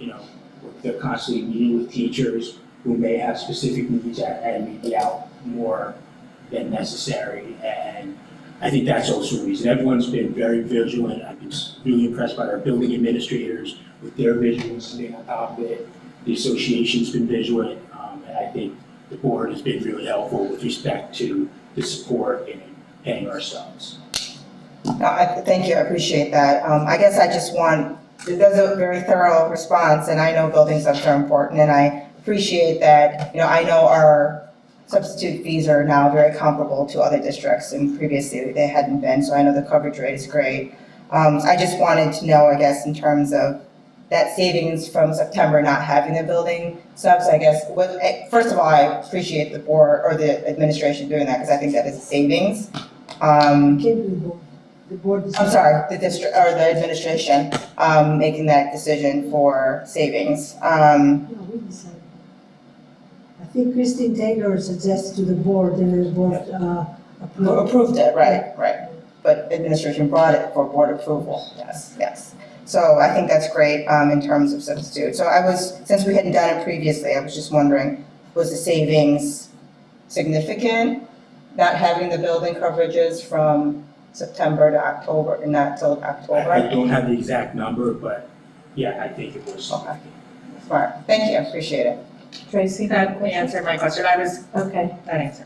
Thank you. Thank you. So I have one question, so then going forward for the next budget, is the plan again to not have those September, building Yes, subs? and we only made those decisions after speaking with the building administration to make sure that they had coverage. And what we found was when we started the building-based subs in September, there were a lot of subs in the building, and more subs than coverage needed. So we did, we made those decisions, definitely speaking with people who have boots on the ground in the school to make sure that, not necessarily their needs are covered, but our students' needs are covered. Thank you. So there's nothing here that needs to be, oh, you had a question? Sorry. Not a question, more like a comment, and my comment is thank you. No, I mean, first of all, your answer was wonderful. I mean, I don't think, the one thing that kind of got overlooked, that we have a 10% either call out or fill rate every day in this district. I don't think people realize just how many subs that we have to cover every day. And this isn't new to the 23-24 school year. This has been going on for a while. And like I said, my thank you has to go with something where I'm going to go back a couple of years, and I believe it might have been part of the auditor report, where there was a big, there was a couple numbers there on the right, and there was a $2 million negative to the district that had to go with substitute teaching that, and like I said, thank you, they got addressed, that got planned correctly, it got budgeted correctly, so now we're not sitting here with a quote-unquote huge surprise. And like I said, thank you, that you're, 94% coverage rate, all the answers that you wanted. But like I said, the alarming thing, and I know it's other things, is that we have a 10% call-out rate every day. I don't know if people are aware of that, that what happens. I don't know if there's what you can do about it, but I know they cover different things. It's not just people who call out. I mean, we have to cover all the different assignments and trips and everything else. But like I said, thank you, Mr. Spring, appreciate it. And also you too, Mr. Rapp. We should have started by saying you're seeing this because last year we promised the board that we would watch this number very closely. And we're through a good part of the year and want to give you an up-to-date. So that's how that got on this agenda for this evening, so. All right, so this is this is just informative, where there's no voting or anything on this item. Correct. Just for clarity, because I was walking back into the room from a brief break. This is very helpful as a status update, as Dr. Senko, articulated. But while our calendar year ends in January, our school year doesn't. So is this for the 22-23 school year? Correct, yes, it's not the calendar year, it's the school year. Right.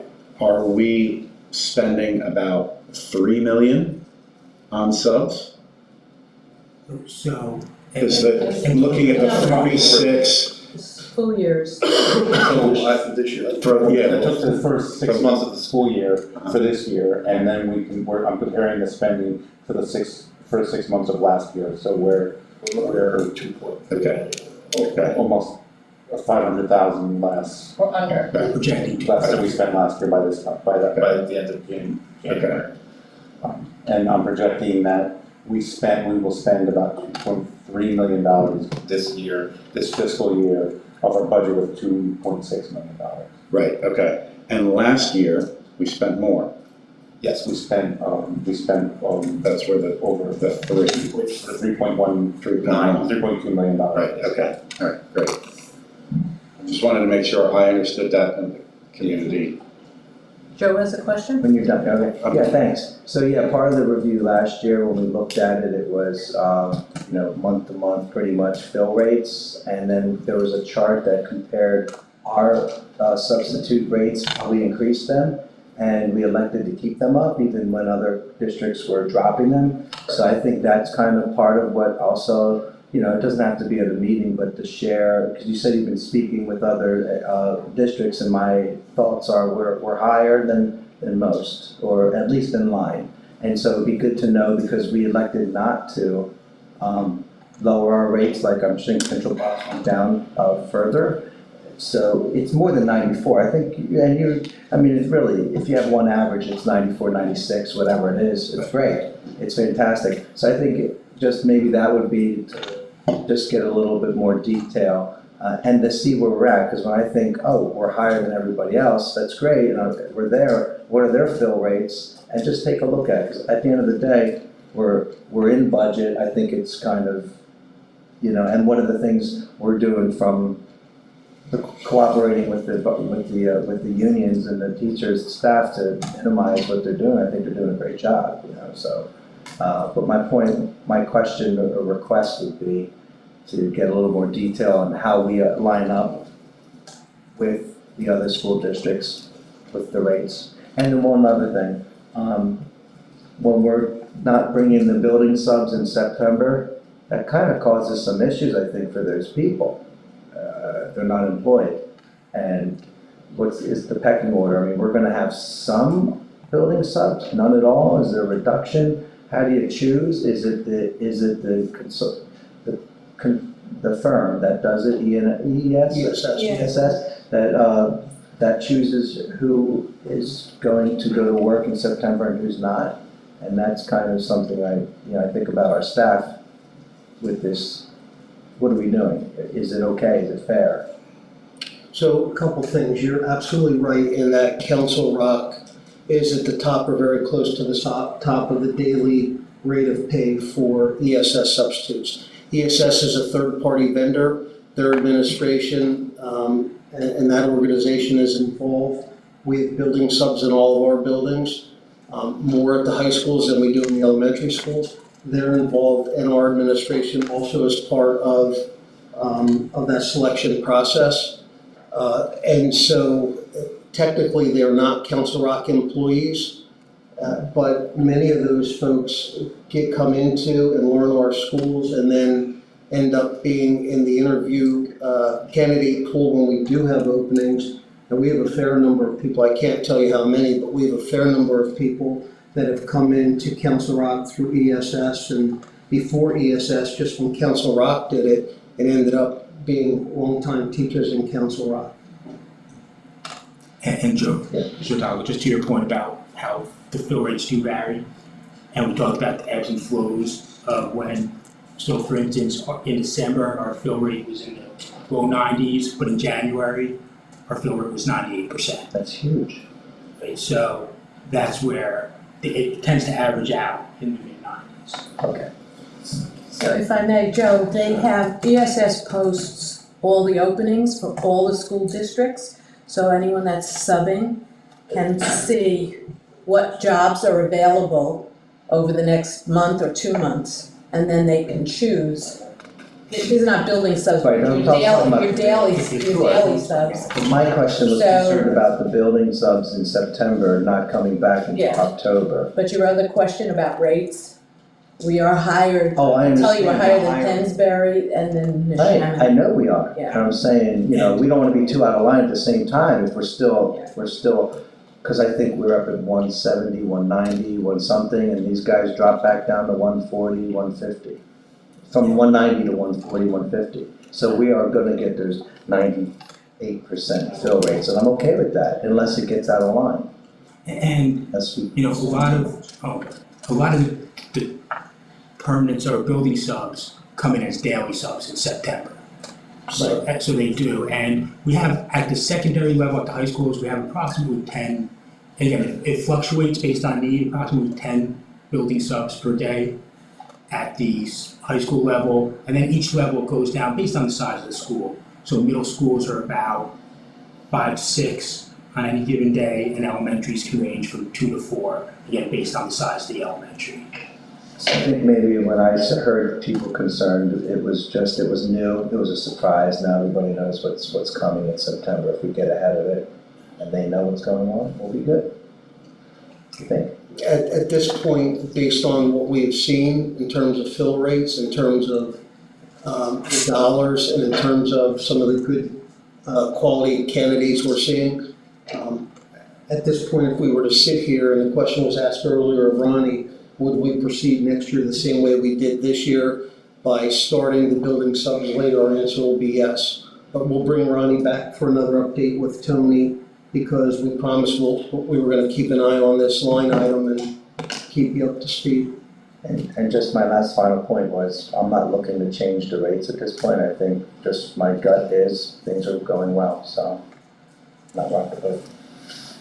Just another thought, yeah. Are there any, I like that Council Rock is coordinating with other neighboring districts. That comes up a lot in a lot of the things that the board looks at. Are there any neighboring districts that don't have subs, either at a high school level or a middle school level or even an elementary or across the board? Or does just about everybody use subs everywhere? My understanding, everyone I've known utilizes substitutes. Now, they may not all utilize ESS, okay. But they do utilize substitutes in the districts to fill needs. Yeah, because that would be something to look at, and even maybe for our internal, to evaluate the percentage of subs that go to elementary versus middle versus high school. And just look at that breakdown. That might be instructive. I don't know. Or do you guys disagree that it wouldn't help? Ronnie knows. In what way, I'm sorry? Well, just to understand what the continuity of having, I mean, we've all gone through school, and a lot of us have kids that are currently going through school, and you come back and my kids will know that I say, how was today? Pretty good, or I'm like, well, what did you learn? You know? And then they say, oh, nothing. I said, so you know everything that was covered? And then I see their eyes looking around, I'm like, ah. Sounds like you talk to my kids every day. And then all of a sudden I get involved in a conversation, which is great. But to the point is sometimes it's, well, we had a sub today, so it was easy. Or we watched a movie, or whatever. So I'm curious to know at what percentage do our subs go toward elementary, middle, and high school?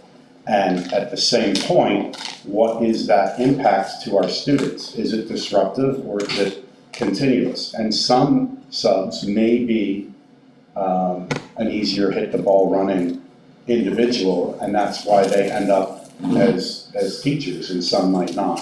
It's just, as I'm sitting here listening to the conversation, I was curious. And to your point, I do have really great language. I do have by month and by school unfilled. So for instance, percentage is hard because every school, the percentage may be different need, but I do get the data on how many unfilled positions there are at each school. At all elementaries, middle, and high school per month. So you can see where they tend to have more unfilled. If there's certain schools that have more unfilled, the question may be, why is that? Or if there's certain peaks or certain times, secondary may have more unfilled, we can ask the question why. And maybe that was a big PD month where more people may have been at more IEP meetings were occurring at that time. So it became a little harder. But we do look at that information, and that's exactly the data that we need to look at to gauge where our needs are. Thank you. Well, I reiterate Mr. Hickey's point. Thank you both. Where you want to, you have something to say? I'd like to answer Mrs. Khan's question.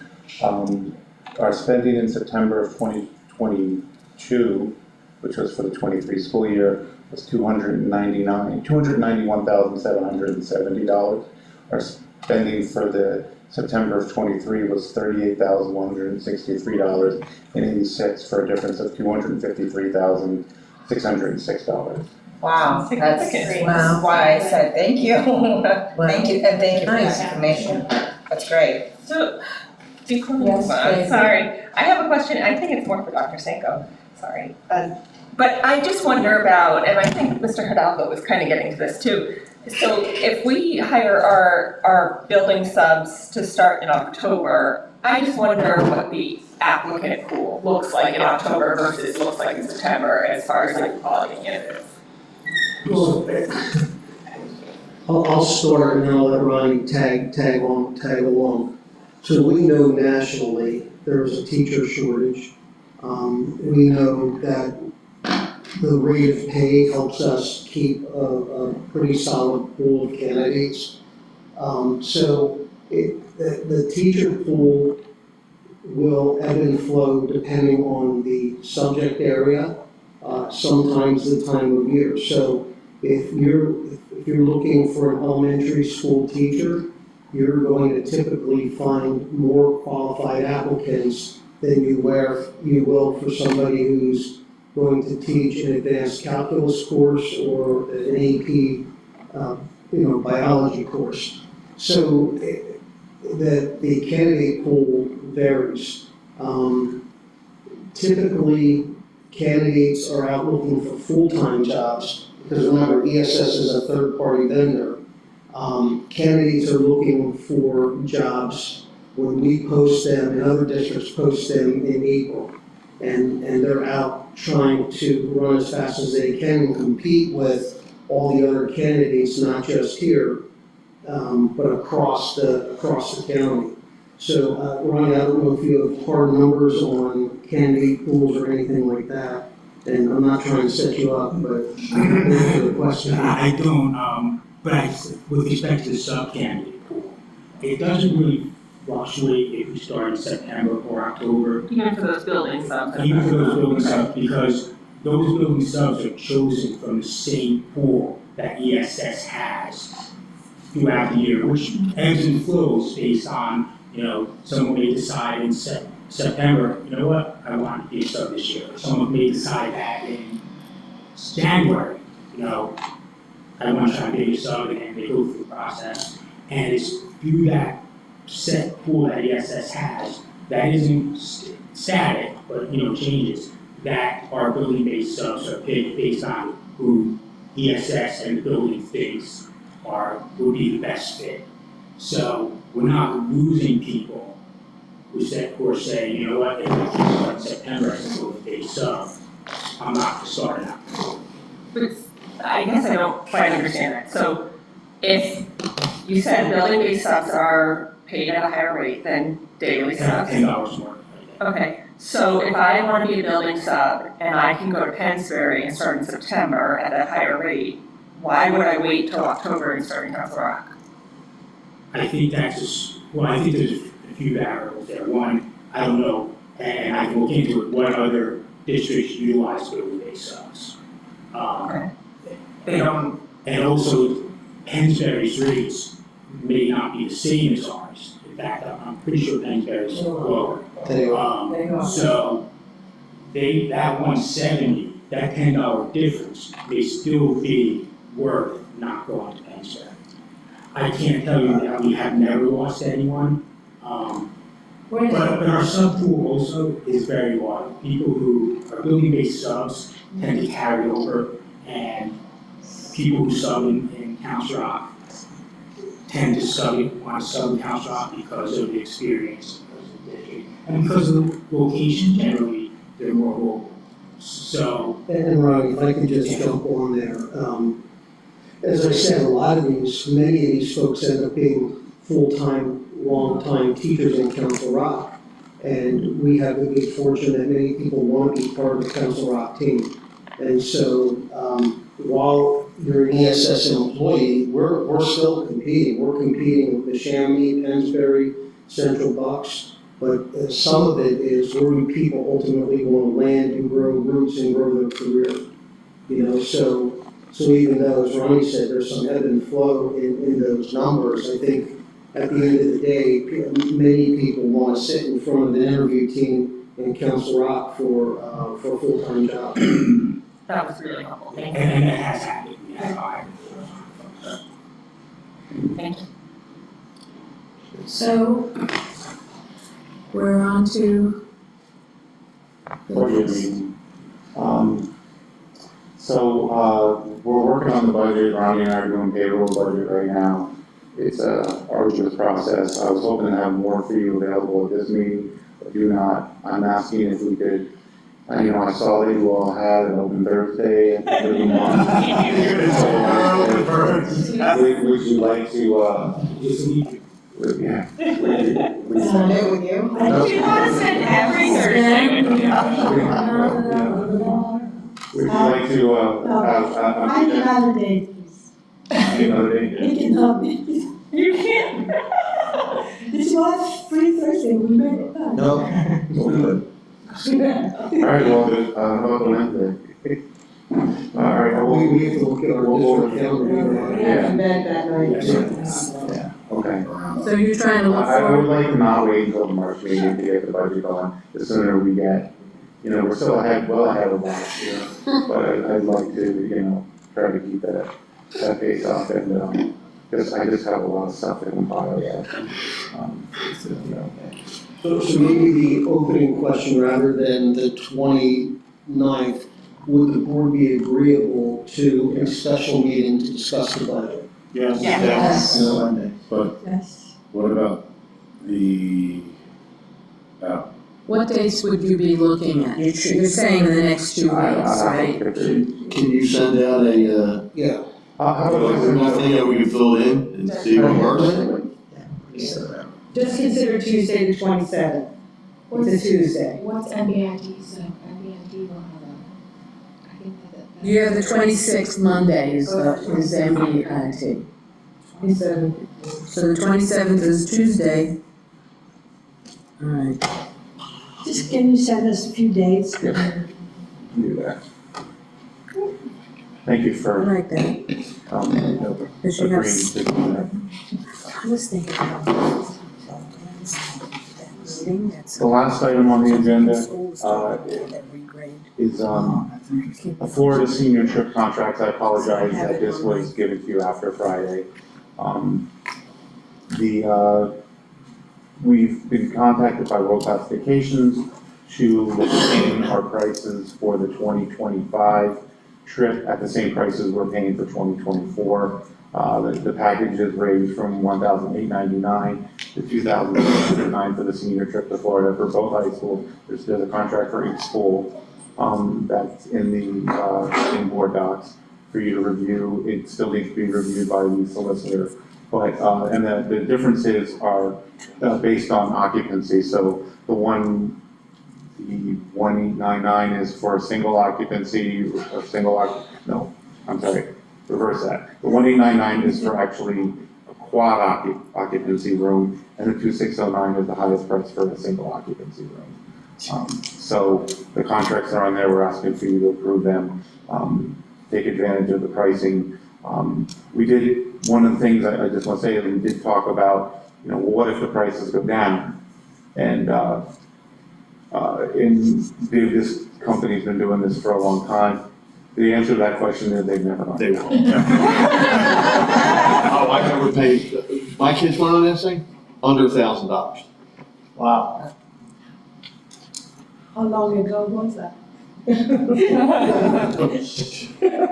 of them was for a while. 25 years? So, Does anyone have any questions about it? Yes, Ed? Yeah, this makes perfect sense to me. I'll repeat what I've said in the past, and I've discussed it with Dr. Sanko and others. My interest has always been to make sure that in some fashion we have a scholarship program for kids who can't afford it. I mean, it's a big concern of mine. It extends to band trips, senior trip. It extends, the sports. I mean, it's a big burden on families. And I don't know what the answer is. I'm just telling you that's my concern. I share your concern. We do have some cost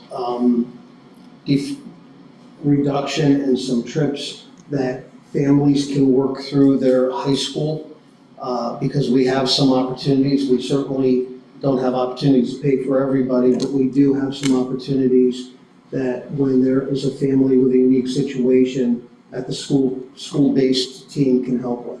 And that happens. It does happen. Good. If I could add, I think even teachers get together and donate to sometimes to this cause. If that's probably outside of the school district, you might not know about it, but is it always through the school district that they're giving the assistance? Because I almost feel like I've heard that some people, the teachers get together and put money towards these things, and maybe it's a cost sharing thing. I know of several different pathways that we have lowered the cost or paid for kids on this trip. I don't know every way and every detail, but I do know at the high school level, the administration and the counselors particularly work with the families. Yep. Good. So it's being done, but we can always expand on it, right? Yeah. I'm gonna start a charity. You and me? Next year. Okay. So I do want to add, Tony said he apologized for bringing this to you a little bit late. Well, in fairness to Tony, I want you to know that World Class, who's been a great company for us to work with, yes, they came to us recently and said, we need to know by February 15th, right, Tony? Yeah. So that in order to get in front of you, we had to do it today. So we can lock that price in based on what they gave us.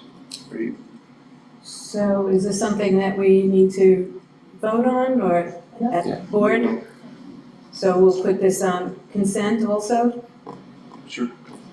Just a quick question. If we're signing and locking, is there any? No, I mean, we have to kind of like figure out that we all agree before we put That's what she's Yeah, doing. that's what I just asked, is why we Oh, so putting this I as grab consent? somebody doesn't agree. Yes. Should I have a? I didn't disagree, I just have a question. Since we're Okay. looking at the contract. Is there a deposit of any type? It's just a signed No contract? deposit until next year. Okay.